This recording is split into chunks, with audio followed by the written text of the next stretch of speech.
ಹೌದಾ? ಮಗು ಇವಾಗ ಇರ್ತೀರಾ ಹೊರಡ್ತೀರಾ?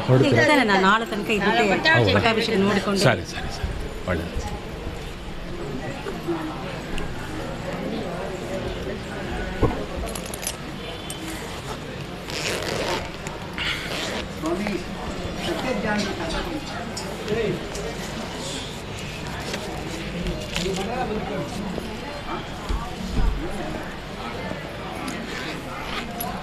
ಬೆಳಿಗ್ಗೆ ನಾಳೆ ಅಲ್ಲಿ ಮಂಗಳವೆಲ್ಲ ಆವಾಗ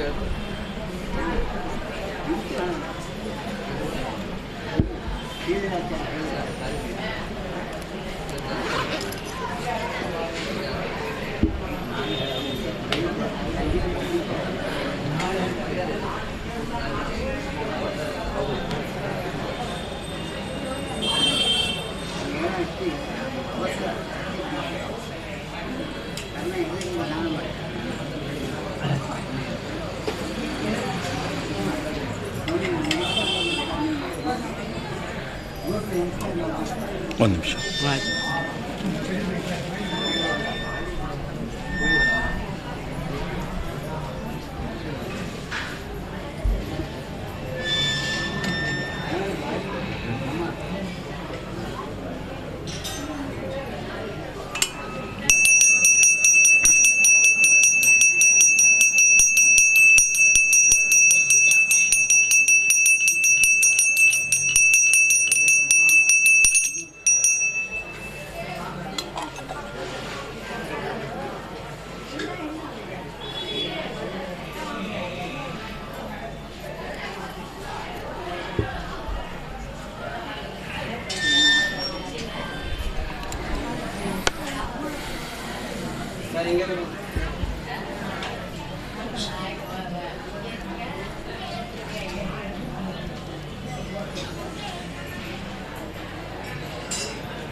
ಶ್ರೀ ಗುರುಭ್ಯೋ ನಮಃ.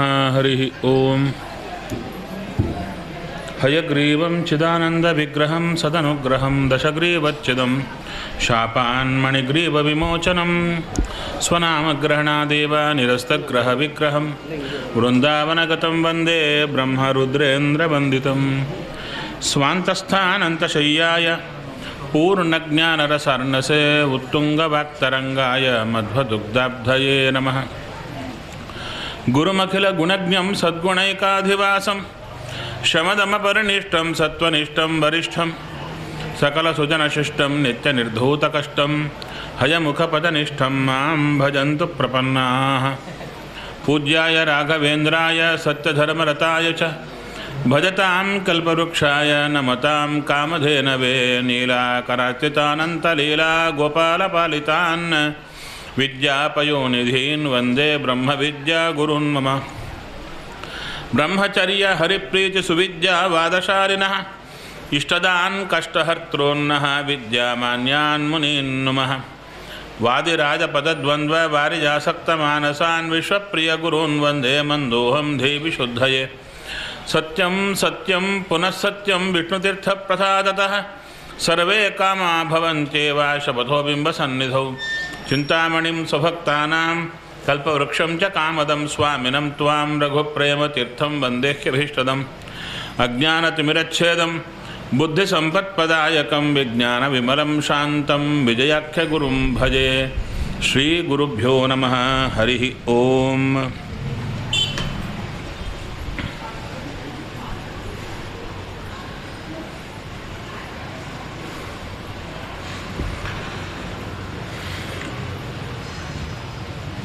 ರಾಮಚಂದ್ರ ಲಂಕೆಯನ್ನು ನೋಡಿ ಸೀತೆಗೆ ಮುದ್ರಿಕೆಯನ್ನು ಕೊಟ್ಟು ತಿರುಗಿ ಬಂದಂಥ ಹನುಮಂತನಿಗೆ ದೃಷ್ಟ ಮಯಾ ಸೀತಾ ಅಂತ ಹೇಳಿದ ಹನುಮಂತನಿಗೆ ಏನು ಕೊಡಬೇಕು ಅಂತ ನೋಡಿದ. ತನ್ನ ಆಲಿಂಗನವನ್ನೇ ಕೊಟ್ಟ. ಹೇಳ್ತಾ ಇದ್ದಾನೆ ರಾಮಚಂದ್ರ, ಈ ಆಲಿಂಗನಕ್ಕೆ ಸಮಾನವಾದ್ದು ನಾನು ಈ ಮೂರು ಲೋಕದಲ್ಲಿ ಕಾಣುತ್ತಾ ಇಲ್ಲ. ಆದ್ದರಿಂದ ಹನುಮಂತನಿಗೆ ಬೇಕಾಗಿದ್ದು ಇದೆ, ಅದನ್ನು ಕೊಟ್ಟಿದ್ದೇನೆ.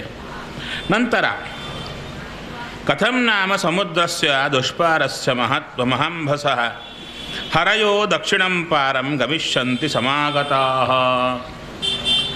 ಎಲ್ಲ ಕಪಿಗಳು ಬಂದಿದ್ದಾರೆ. ಆ ಕಪಿಗಳೆಲ್ಲ ಒಬ್ಬರ ಇಬ್ಬರ, ಕೋಟಿ ಕೋಟಿ ಕೋಟಿ ಕೋಟಿ ಕೋಟಿ ಕೋಟಿಗಳೆಲ್ಲ ಹೋಗಿದ್ದಾರೆ. ಅಂಥ ಮುಂದೆ ಹೇಳ್ತಾರೆ ಎಷ್ಟು ಕೋಟಿಗಳು ಬಂದಿವೆ ಅಂತ ಹೇಳ್ತಾ ಇದ್ದಾರೆ. ಅಷ್ಟು ಜನರನ್ನು ಕರ್ಕೊಂಡು ಹೋಗೋದು ಹೇಗೆ? ಸಮುದ್ರದಲ್ಲಿ ಎಲ್ಲರಿಗೂ ಹಾರಲಿಕ್ಕಾಗಲ್ಲ. ಮಧ್ಯದಲ್ಲಿ ವಿಶ್ರಾಂತಿ ಮಾಡಲಿಕ್ಕೆ ಯಾವುದೂ ಮಧ್ಯೆ ದ್ವೀಪಗಳಿಲ್ಲ, ಮಧ್ಯೆ ಹಾರ್ಕೊಂಡು ಹೋಗಲಿಕ್ಕಿಲ್ಲ. ಆದ್ದರಿಂದ ಏನು ಮಾಡಬೇಕು ಅಂತ ಆವಾಗ ರಾಮಚಂದ್ರನಿಗೆ ಸುಗ್ರೀವ ಹೇಳ್ತಾ ಇದ್ದಾನೆ.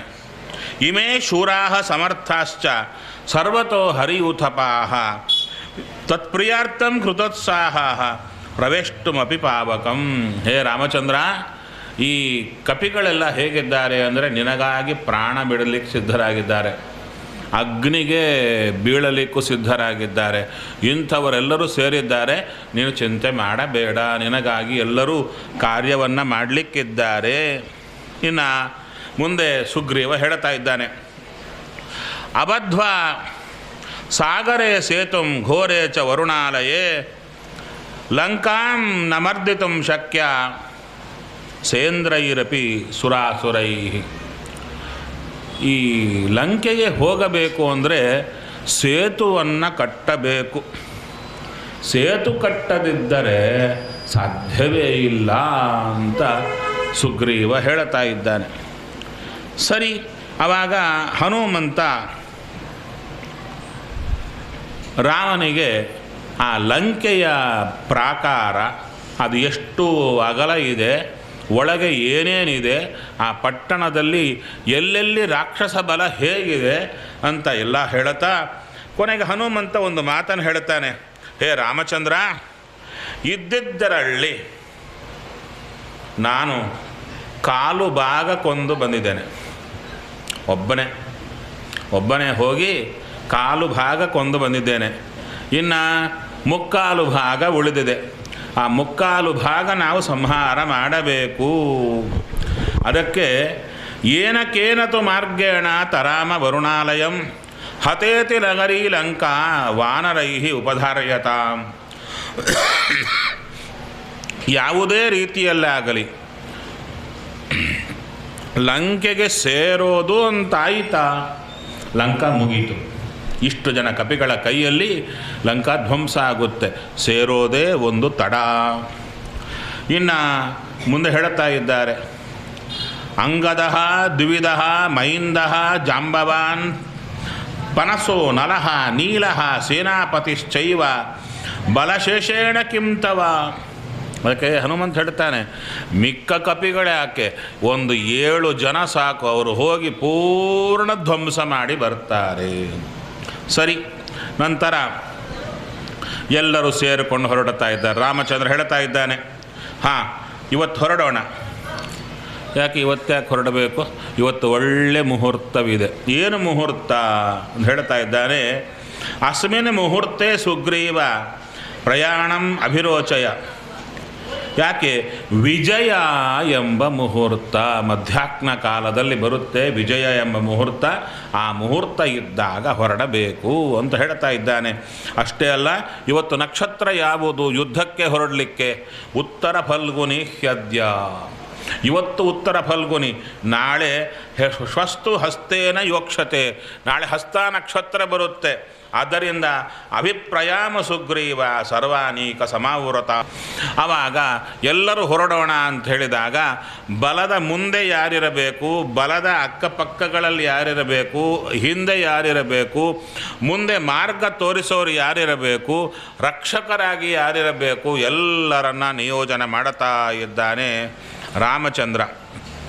ನಂತರ ಎಲ್ಲರೂ ಹೊರಡ್ತಾ ಇದ್ದಾರೆ. ಸಾಗರ ತಟಕ್ಕೆ ಬರ್ತಾ ಇದ್ದಾರೆ. ಹೇಗಿದ್ದಾರೆ ಅಂದರೆ ಶತಸಹಸ್ರೈಶ್ಚ ಕೋಟಿಭಿಶ್ಚ. 1 ಕೋಟಿ ಅಂಥದ್ದು, ಶತಸಹಸ್ರ ಅಂದರೆ ಲಕ್ಷ.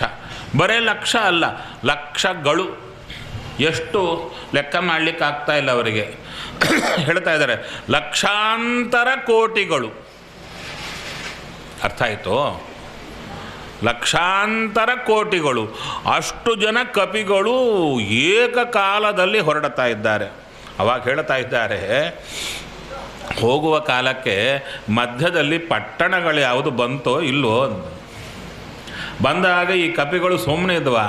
ಅವ್ರು ಹೇಳ್ತಾರೆ ರಾಮಾಜ್ಞೆಯ ಅಂತ ಹೇಳ್ತಾ ಇದ್ದಾರೆ. ರಾಮನ ಆಜ್ಞೆಯಿಂದ ಯಾರೂ ಪುರಪ್ರವೇಶ ಮಾಡಲಿಕ್ಕಿಲ್ಲ. ಅಲ್ಲಿಂದಲ್ಲೇ ಹೊರಗಿಂದ ಹೊರಗೆ ಹೊರಡಬೇಕು, ಯಾರೂ ಯಾವುದನ್ನು ಮುಟ್ಲಿಕ್ಕಿಲ್ಲ. ಇಷ್ಟು ಆಜ್ಞೆ ಮಾಡಿದ್ದ ರಾಮಚಂದ್ರ. ಅಷ್ಟೇ ಅಲ್ಲದೆ ಆ ಕಪಿಗಳಿಗೆ ಬೇಕಾಗಿರತಕ್ಕಂಥ ಸಮೃದ್ಧ ಫಲ ಎಲ್ಲ ಬರುವಂತೆ ಮಾಡಿದ್ದ.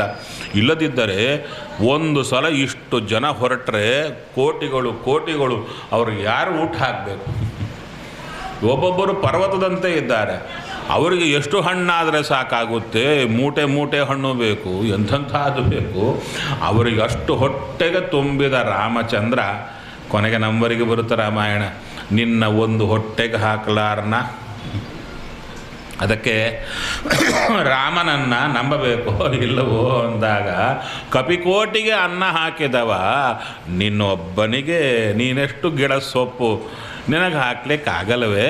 ಆದ್ದರಿಂದ ರಾಮನ ನಂಬುವುದರಲ್ಲಿ ಯಾವ ಸಂಶಯ ಮಾಡಬೇಡ ಅಂತ ಹೇಳ್ತಾ ಇದ್ದಾರೆ.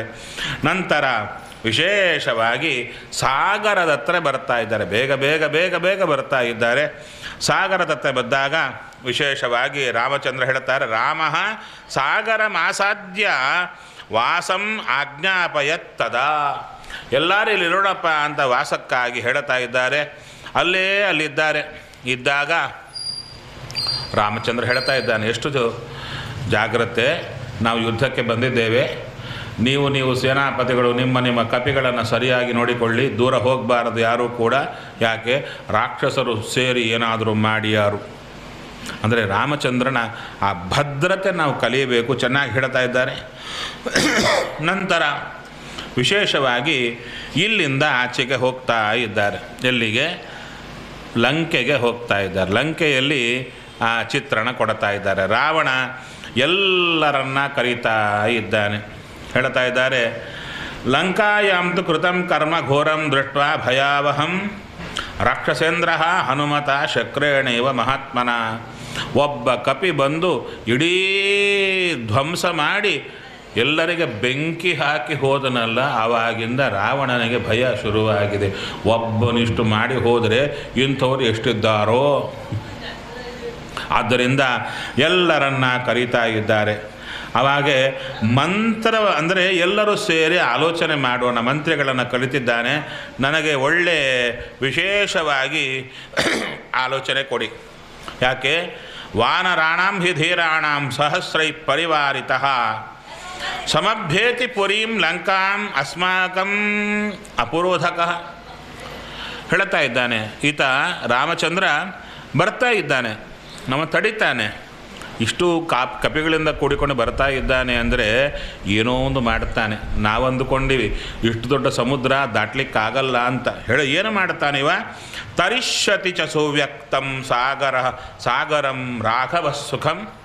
ಈ ರಾಮಚಂದ್ರ ಬೇಗ ದಾಟುತ್ತಾನೆ.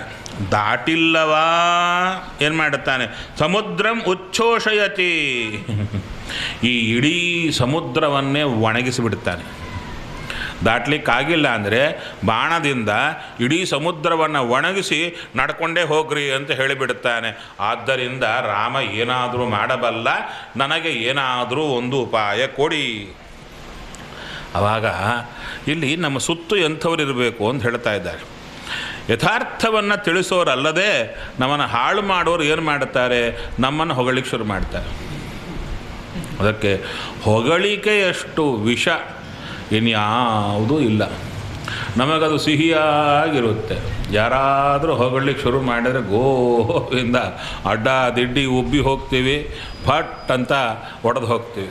ಅದೇ ಥರ ಹೇಳ್ತಾ ಇದ್ದಾರೆ ರಾವಣನಿಗೆ, ಹೇ ರಾವಣ, ನಿನ್ನಿಂದ ಎಲ್ಲ ದೇವತೆಗಳು ಸೋತರಯ್ಯ, ನೀನು ಯಾಕೆ ಹೀಗೆ ಹಾಗೆ ಎಲ್ಲ ಹೇಳಿದಾಗ ಪ್ರಹಸ್ತ, ದುರ್ಮುಖ, ವಜ್ರದಂಷ್ಟ್ರ, ನಿಕುಂಭ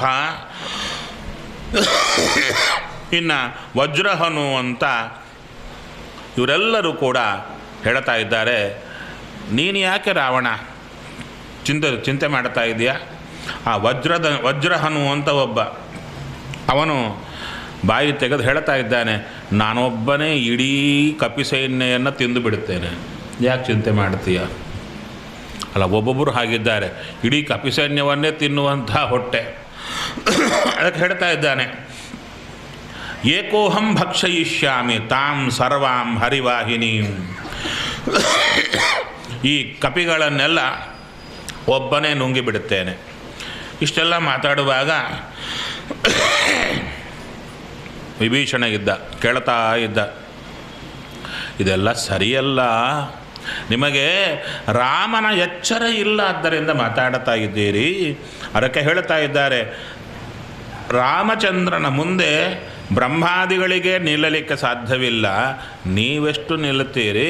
ಆದ್ದರಿಂದ ಹೇಳ್ತಾ ಇದ್ದಾರೆ, ಯಾವನ್ನ ಸಗಜಾಂ ಸಾಶ್ವಾಂ ಬಹುರತ್ನ ಸಮಾಕುಲಾಂ ಪುರಿ ದಾರಯತೆ ಬಾಣೈ ದೀಯತಾಮಸ್ಯ ಮೈಥಿಲಿ.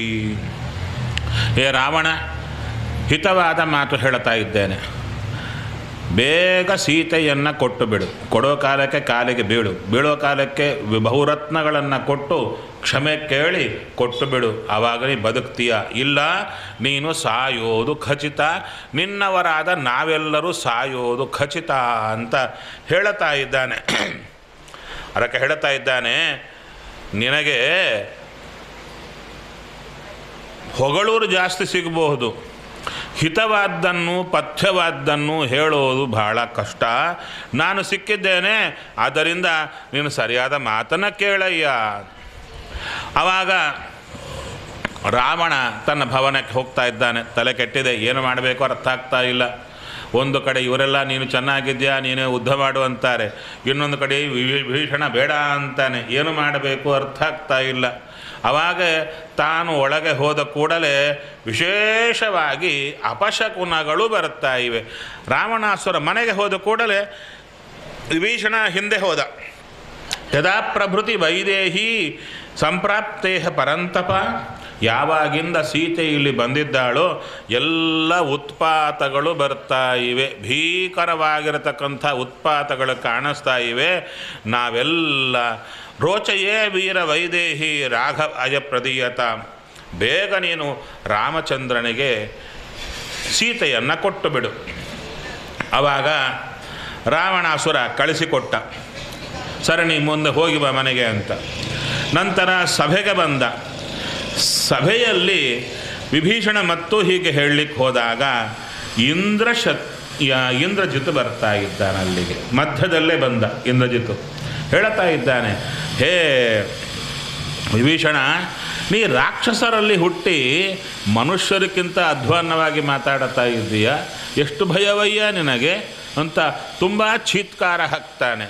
ಆವಾಗ ಹೇಳ್ತಾನೆ ಯಾರು, ನಮ್ಮ ವಿಭೀಷಣ, ನಿನ್ನನ್ನು ಈ ಸಭೆಗೆ ಕರ್ಕೊಂಡು ಬಂದವರನ್ನು ಕೊಂದು ಬಿಡಬೇಕು. ಯಾಕೆ? ಚಿಕ್ಕ ಹುಡುಗ, ತುಂಬ ನಿನಗೆ ಸಿಟ್ಟು ಜಾಸ್ತಿ, ಅಂಥವ ನೀನು ಯಾಕೆ ಬಂದೀಯಾ ಇಲ್ಲಿಗೆ ಸಭೆಗೆ? ಯಾಕಂದರೆ ಹಿತಾಹಿತಗಳನ್ನು ತಿಳ್ಕೊಳ್ಳದೆ ಮಾತಾಡ್ತಾ ಇದ್ದೀಯಾ ಅಂತ ಚೆನ್ನಾಗಿ ತಿಳಿಸಿಕೊಡ್ತಾ ಇದ್ದಾನೆ. ಸರಿ, ತದನಂತರ ಸೈನಿಕರನ್ನು ವಿಶೇಷವಾಗಿ ನಿಯಮನ ಮಾಡುತ್ತಾ ಇದ್ದಾನೆ ರಾವಣಾಸುರ. ಅವರು ಯಾವಾಗಾದರೂ ಬರಬಹುದು ದಾಟಿ, ಆದ್ದರಿಂದ ನೀವೆಲ್ಲ ಚೆನ್ನಾಗಿ ನೋಡಿಕೊಳ್ಳಿ ಅಂತ ಎಲ್ಲರೂ ನೋಡುತ್ತಾ ಇದ್ದಾರೆ. ಸರಿ, ನಂತರ ಇನ್ನೊಬ್ಬ ಬರ್ತಾ ಇದ್ದಾನೆ. ಯಾರು ಅಂದರೆ ಅಕಂಪನ ಅಂದರು. ಈ ಅಕಂಪನ ಇನ್ನೊಬ್ಬ, ಇಬ್ಬರೂ ಸೇರಿಕೊಳ್ತಾ ಇದ್ದಾರೆ. ಈ ಮಹಾಪಾರ್ಶ್ವ ಅಂತ. ಅಲ್ಲ ರಾವಣಾಸುರ, ಏನಾದರೂ ಸರಿ ಒಂದು ಕೆಲಸ ಮಾಡಿಬಿಡು, ಏನು, ಸೀತೆಯನ್ನು ಬಲಾತ್ಕಾರ ಮಾಡಿಬಿಡು, ಮುಗದೇ ಹೋಯಿತು ಕೆಲಸ. ಆವಾಗ ರಾವಣಾಸುರ ಹೇಳ್ತಾನೆ, ನಾನೇನು ದಡ್ಡ ಅಲ್ಲ, ನೀನು ನನಗೆ ಕೊಡ್ತಾ ಇದ್ದೀಯಾ, ನಾನು ಯಾಕೆ ಮುಟ್ಟಿಲ್ಲ ಗೊತ್ತಾ ಸೀತೆಯನ್ನು? ಬ್ರಹ್ಮದೇವರ ಶಾಪ ಇದೆ ನನಗೆ ಅಂದರು. ಏನು ಬ್ರಹ್ಮದೇವರ ಶಾಪ? ಅದು ಹೇಳ್ತಾ ಇದ್ದಾರೆ, ಹಿಂದೆ ನಾನು ವಿಶೇಷವಾಗಿ ಪುಂಜಿಕಸ್ಥಲ ಅಂತ ಅಪ್ಸರಶಾಸ್ತ್ರಿ ಬ್ರಹ್ಮದೇವರ ಸಭೆಗೆ ಹೋಗ್ತಾ ಇದ್ದಾಳೆ. ನಾನು ಬಲಾತ್ಕಾರ ಮಾಡಿದ್ದೆ. ಅದನ್ನು ನೋಡಿ ಬ್ರಹ್ಮದೇವರು ವಿಶೇಷವಾಗಿ ಶಾಪ ಕೊಡ್ತಾ ಇದ್ದಾರೆ. ಒಂದು ವೇಳೆ ಅದ್ಯ ಪ್ರಭೃತಿ ಯಾಂ ಅನ್ಯಾಂ ಬಲಾನ್ ನಾರೀಂ ಗಮಿಷ್ಯಸಿ ತದಾತೇ ಶತದಾ ಮೂರ್ಧಾ ಫಲಿಷ್ಯತೆ ನ ಸಂಶಯ. ಇನ್ನೊಮ್ಮೆ ನೀನು ಇನ್ನೊಬ್ಬ ಹೆಂಗಸನ್ನು ಬಲವಂತವಾಗಿ ಮುಟ್ಟಿದ್ದೇ ಆದರೆ ನಿನ್ನ ತಲೆ 100 ಹೋಳಾಗುತ್ತೆ ಅಂತ ಶಾಪ ಕೊಟ್ಟರು. ಅದಕ್ಕೆ ನಾನು ಸೀತೆಯ ತಂಟೆಗೆ ಹೋಗ್ತಾ ಇಲ್ಲ ಹೇಳ್ತಾ ಇದ್ದಾನೆ. ಆದ್ದರಿಂದ ನಾನು ಸೀತೆ ತಂಟೆಗೆ ಹೋಗ್ತಾ ಇಲ್ಲ, ಅವಳ ಅನುಗ್ರಹ ಪಡಿಬೇಕು ಅಂತ ಪ್ರಯತ್ನ ಮಾಡುತ್ತಾ ಇದ್ದೇನೆ ಅಂತ ಇಷ್ಟು ಹೇಳಿದ ಮೇಲೆ ಇನ್ನು ವಿಭೀಷಣ ವಿಶೇಷವಾಗಿ ಮತ್ತು ಪುನಃ ಹೇಳ್ತಾ ಇದ್ದಾನೆ. ಸೀತೆಯನ್ನು ಕೊಟ್ಟು ಕಳಿಸು ಅಂತ ಹೇಳಿದಾಗ ಆವಾಗ ರಾವಣ ವಿಭೀಷಣನನ್ನು ತುಂಬ ಧಿಕ್ಕಾರ ಮಾಡುತ್ತಾ ಇದ್ದಾನೆ. ಏನದು ಅಂದರೆ ಹೇಳ್ತಾ ಇದ್ದಾರೆ, ಎಲ್ಲ ನಿನ್ನಿಂದಾಗಿ ನೀನು ಶತ್ರುಗಳಿಗೆ ಹತ್ತಿರ ಇದ್ದೀಯಾ, ನಮಗೆ ದೂರ ಆಗ್ತಾ ಇದೆಯಾ, ನನ್ನ ತಮ್ಮನಾಗಿ ನೀನಿಂಥ ಮಾತುಗಳು ಮಾತಾಡಬಾರದು ಅಂತ ವಿಶೇಷವಾಗಿ ಹೇಳಿದಾಗ ಅಷ್ಟೇ ಅಲ್ಲ, ಮುಂದೆ ಹೇಳ್ತಾ ಇದ್ದಾರೆ, ಧಿಕ್ ಕುಲಪಾಂಸನ, ನಿನಗೆ ಧಿಕ್ಕಾರವಿರಲಿ ಅಂತ ಹೊರಗೆ ಹಾಕಿದ. ಅದಕ್ಕೆ ಒಂದೇ ಕ್ಷಣದಲ್ಲಿ ಎದ್ದು ನಿಲ್ಲುತ್ತಾ ಇದ್ದಾನೆ ವಿಭೀಷಣ. 4 ಜನ ಸಹಾಯಕರು ಮಂತ್ರಿಗಳಿಂದ ಕೂಡಿಕೊಂಡು ಎದ್ದು ನಿಲ್ಲುತ್ತಾ ಇದ್ದಾನೆ. ನಿಂತು ಧಿಕ್ಕಾರ ಹಾಕ್ತಾ ಇದ್ದಾನೆ. ನಿನ್ನಂಥ ರಾಜನಿಗೆ ಧಿಕ್ಕಾರ, ನಮ್ಮಂಥ ಎಲ್ಲರಿಗೂ ಕೂಡ ತೊಂದರೆ ಕೊಡತಕ್ಕಂಥವನೇ ಧಿಕ್ಕಾರ. ಅದರಿಂದ ಈಗಲೇ ನಾನು ರಾಮನ ಶರಣಾಗತಿಗೆ ಹೋಗ್ತಾ ಇದ್ದೇನೆ ಅಂತ 4 ಜನರಿಂದ ಕೂಡಿಕೊಂಡು ಬರ್ತಾ ಇದ್ದಾನೆ. ಬಂದು ರಾಮನ ಹತ್ತಿರ ಆಕಾಶದಲ್ಲೇ ನಿಂತಿದ್ದಾರೆ 5 ಜನ. 4 ಜನ ಸೇವಕರು ವಿಭೀಷಣ, ಏನು ಒಬ್ಬೊಬ್ಬರು ಪರ್ವತಕಾಯ. ಅವರನ್ನು ಆಕಾಶದಲ್ಲಿ ನೋಡಿ ಕಪಿಗಳೆಲ್ಲ ಹೆದರಿದ್ರಂತೆ, ಯಾಕಿಲ್ಲಿ ಬಂದರು ಇವರು ಅಂತ. ನಂತರ ನೋಡುತ್ತಾರೆ, ಆವಾಗ ಸುಗ್ರೀವ ಹೇಳುತ್ತಾನೆ, ಓಹೋ ಯಾರೋ ಇವನು ಬಂದಿದ್ದಾನೆ, ನಮ್ಮನ್ನು ಕೊಲ್ಲಲಿಕ್ಕೆ ಬಂದಿದ್ದಾನೆ ಅಂದಾಗ ಎಲ್ಲ ವಾನರರು ಅವನ್ನ ಒಂದು ಮಾತು ಹೇಳು, ಎಲ್ಲರೂ ಸೇರಿ ಕೊಂದುಬಿಡ್ತೇವೆ ಅವರನ್ನು. ಅವಾಗ ಹೇಳುತ್ತಾ ಇದ್ದಾನೆ, ಸುಗ್ರೀವಂ ತಾಂಸ ಸಂಪ್ರೇಕ್ಷ್ಯ ಸ್ವಸ್ಥ ಏವ ವಿಭೀಷಣ. ಅವರಷ್ಟು ಗಲಾಟೆ ಮಾಡುತ್ತಾ ಇದ್ರು, ಸ್ವಸ್ಥನಾಗಿ ಹೇಳ್ತಾ ಇದ್ದಾನೆ. ಯಾಕೆ? ರಾಮನ ಮೇಲೆ ನಂಬಿಕೆ ಇದೆ ವಿಭೀಷಣನಿಗೆ, ಏನೂ ಆಗಲ್ಲ ಅಂತ. ಅವ್ರು ಹೇಳ್ತಾನೆ, ನಾನು ಯಾರು ಗೊತ್ತಾ, ಪರಿಚಯ ಮಾಡಿಕೊಳ್ಳೋದು, ರಾವಣೋ ನಾಮ ದುರ್ವೃತ್ತ ರಾಕ್ಷಸ, ದುರ್ವೃತ್ತನಾದ ರಾವಣನ ತಮ್ಮ ನಾನು ವಿಭೀಷಣ. ಮೊದಲೇ ವಿಭೀಷಣ ಅಂತ ಹೇಳಬಹುದಾಗಿತ್ತು, ರಾವಣನ ತಮ್ಮ ಅಂತ ಹೇಳಿಕೊಂಡು ಹೇಳುತ್ತಾ ಇದ್ದಾನೆ. ವಿಶೇಷವಾಗಿ ಸೋಹಂ ಪರುಷಿತಸ್ತೇನ ದಾಸವಚ್ಚ ಅವಮಾನಿತ, ಏನು ನನ್ನ ದಾಸನಂತೆ ಅವಮಾನ ಮಾಡಿದ್ದಾನೆ, ತುಂಬ ಪರುಷ ವಾಕ್ಯಗಳನ್ನು ಮಾತಾಡಿದ್ದಾನೆ. ಆದ್ದರಿಂದ ತ್ಯಕ್ತ್ವಾ ಪುತ್ರಾಂಶ್ಚ ದಾರಾಂಶ್ಚ ರಾಘವಂ ಶರಣಂ ಗತಃ, ನಾನು ಹೆಂಡತಿ ಮಕ್ಕಳು ಎಲ್ಲರನ್ನ ತ್ಯಾಗ ಮಾಡಿ ರಾಘವನ ಶರಣಾಗತಿಗೆ ಬಂದಿದ್ದೇನೆ.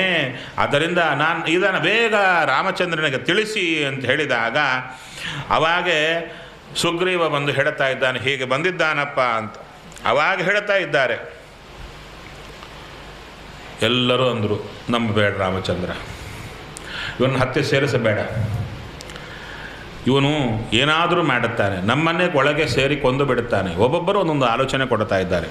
ಅವಾಗೆ ವಿಶೇಷವಾಗಿ ಹನುಮಂತ ಮಾತುಗಳನ್ನು ಮಾತಾಡ್ತಾ ಇದ್ದಾನೆ. ವಾಕ್ಯಂ ವಚನ ಸಂಪನ್ನ ಬಭಾಷೆ ಹೇತುಮತ್ತರಂ ನಯಕೋವಿದ, ಅಂದರೆ ಯಾವ ರೀತಿ ಮಾತಾಡಬೇಕೋ ತಿಳಿದಂಥ ಹನುಮಂತ ವಿಶೇಷವಾಗಿ ಮಾತುಗಳನ್ನು ಆಡುತ್ತಾ ಇದ್ದಾನೆ.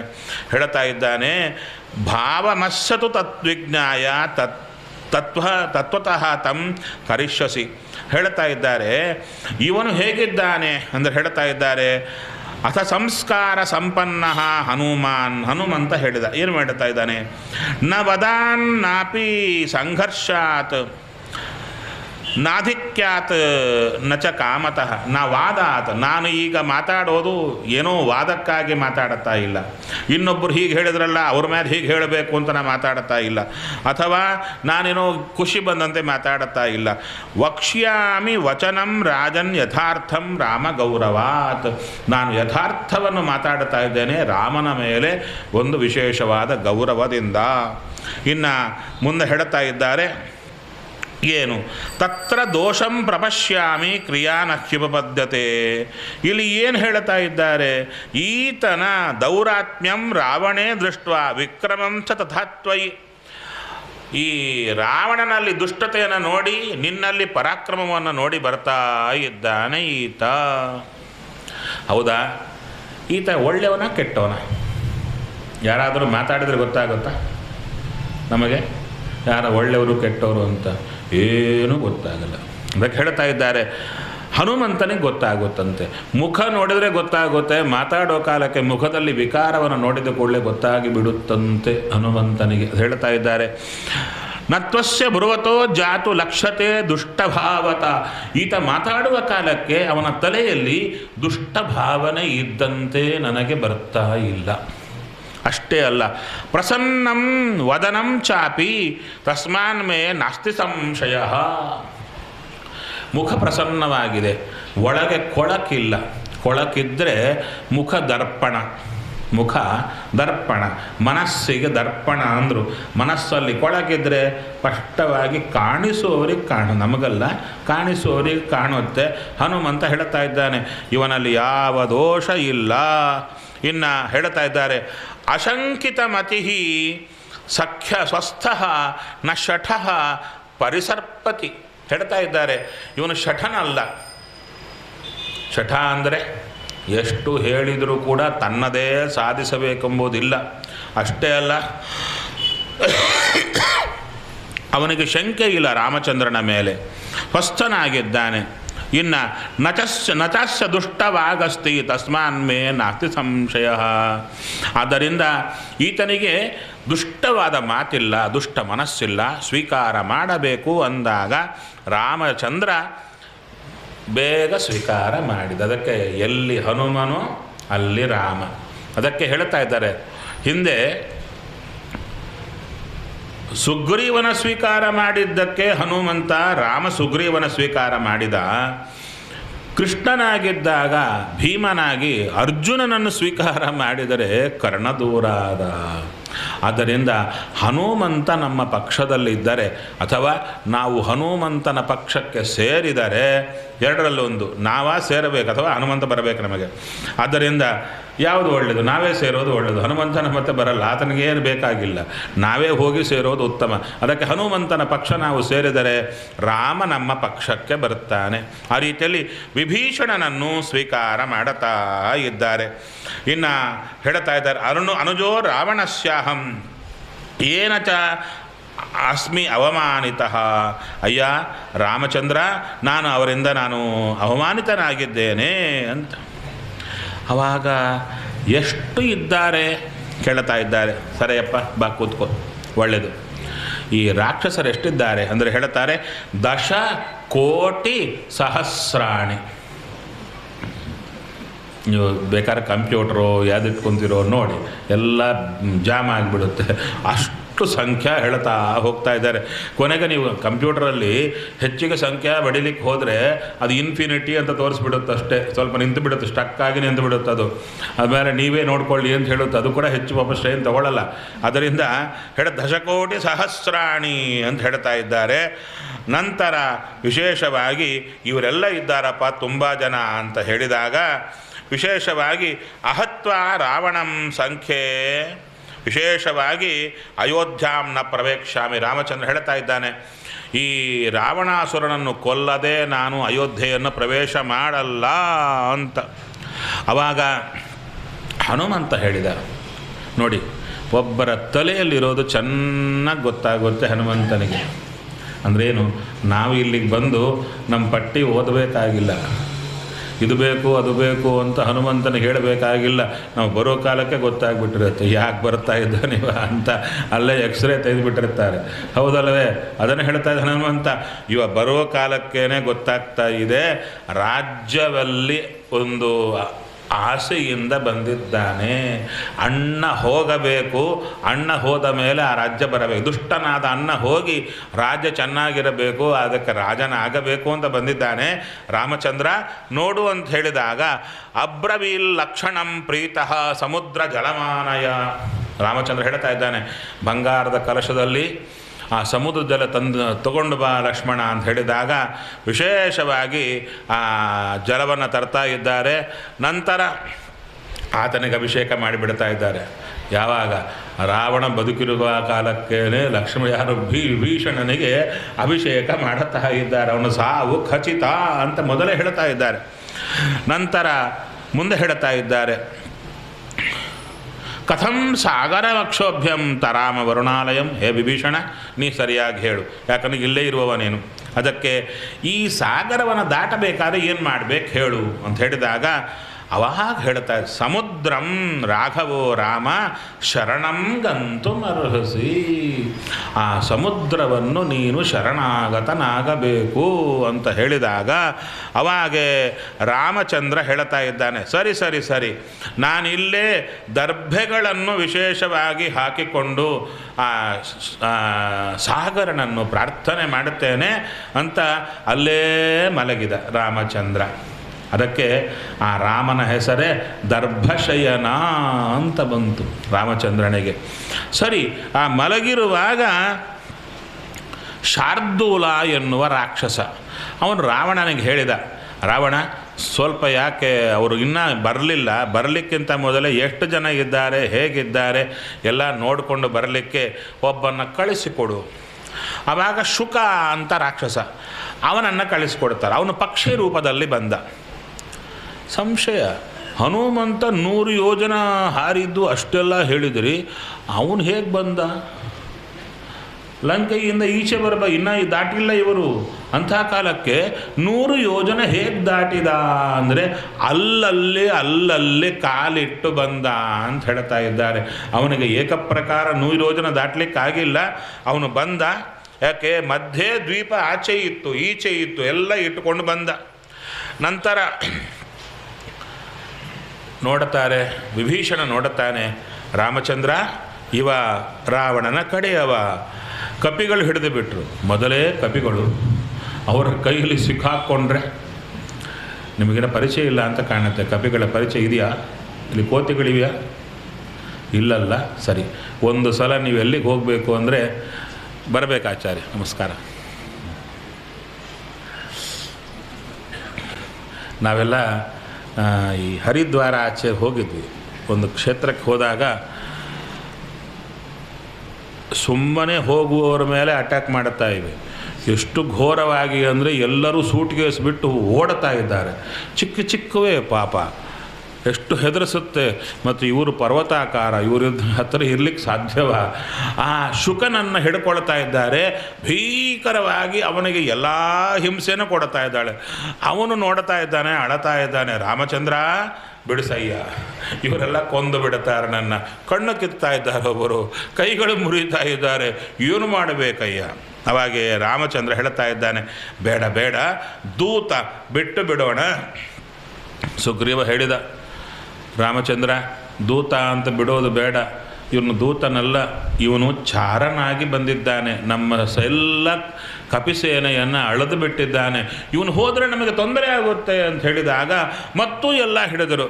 ಕೊನೆಗೆ ಮತ್ತೆ ಅವನು ದುರವಸ್ಥೆಯನ್ನು ನೋಡಿ, ಯದ್ಯಪಿ ಅವನು ದೂತನಲ್ಲ, ಚಾರನಾಗಿ ಬಂದಿದ್ದಾನೆ, ಆದ್ದರಿಂದ ವಿಶೇಷವಾಗಿ ಬಿಡಬೇಕು ಅಂತ ಹೇಳಿದರು. ಈ ಶುಕ ಏನು ಮಾಡಿದ್ದ? ಯದ್ಯಪಿ ಮೇಲ್ನೋಟಕ್ಕೆ ದೂತನಂತೆ ಬಂದಿದ್ದ, ಬಂದು ರಾವಣನ ಮಾತನ್ನು ಹೇಳಿದ್ದ. ಯಾರಿಗೆ?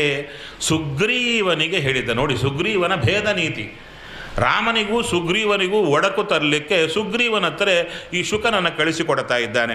ಶುಕ ಹೇಳ್ತಾ ಇದ್ದಾನೆ, ಅಲ್ಲಯ್ಯ, ಅಹಂ ಯಜ್ಜಹರಂ ಭಾರ್ಯಾಂ ರಾಜಪುತ್ರಸ್ಸ ಧೀಮತಃ ಕಿಂ ತತ್ರ ತವ ಸುಗ್ರೀವ ಕಿಷ್ಕಿಂಧಾಂ ಪ್ರತಿಗಮ್ಯತ.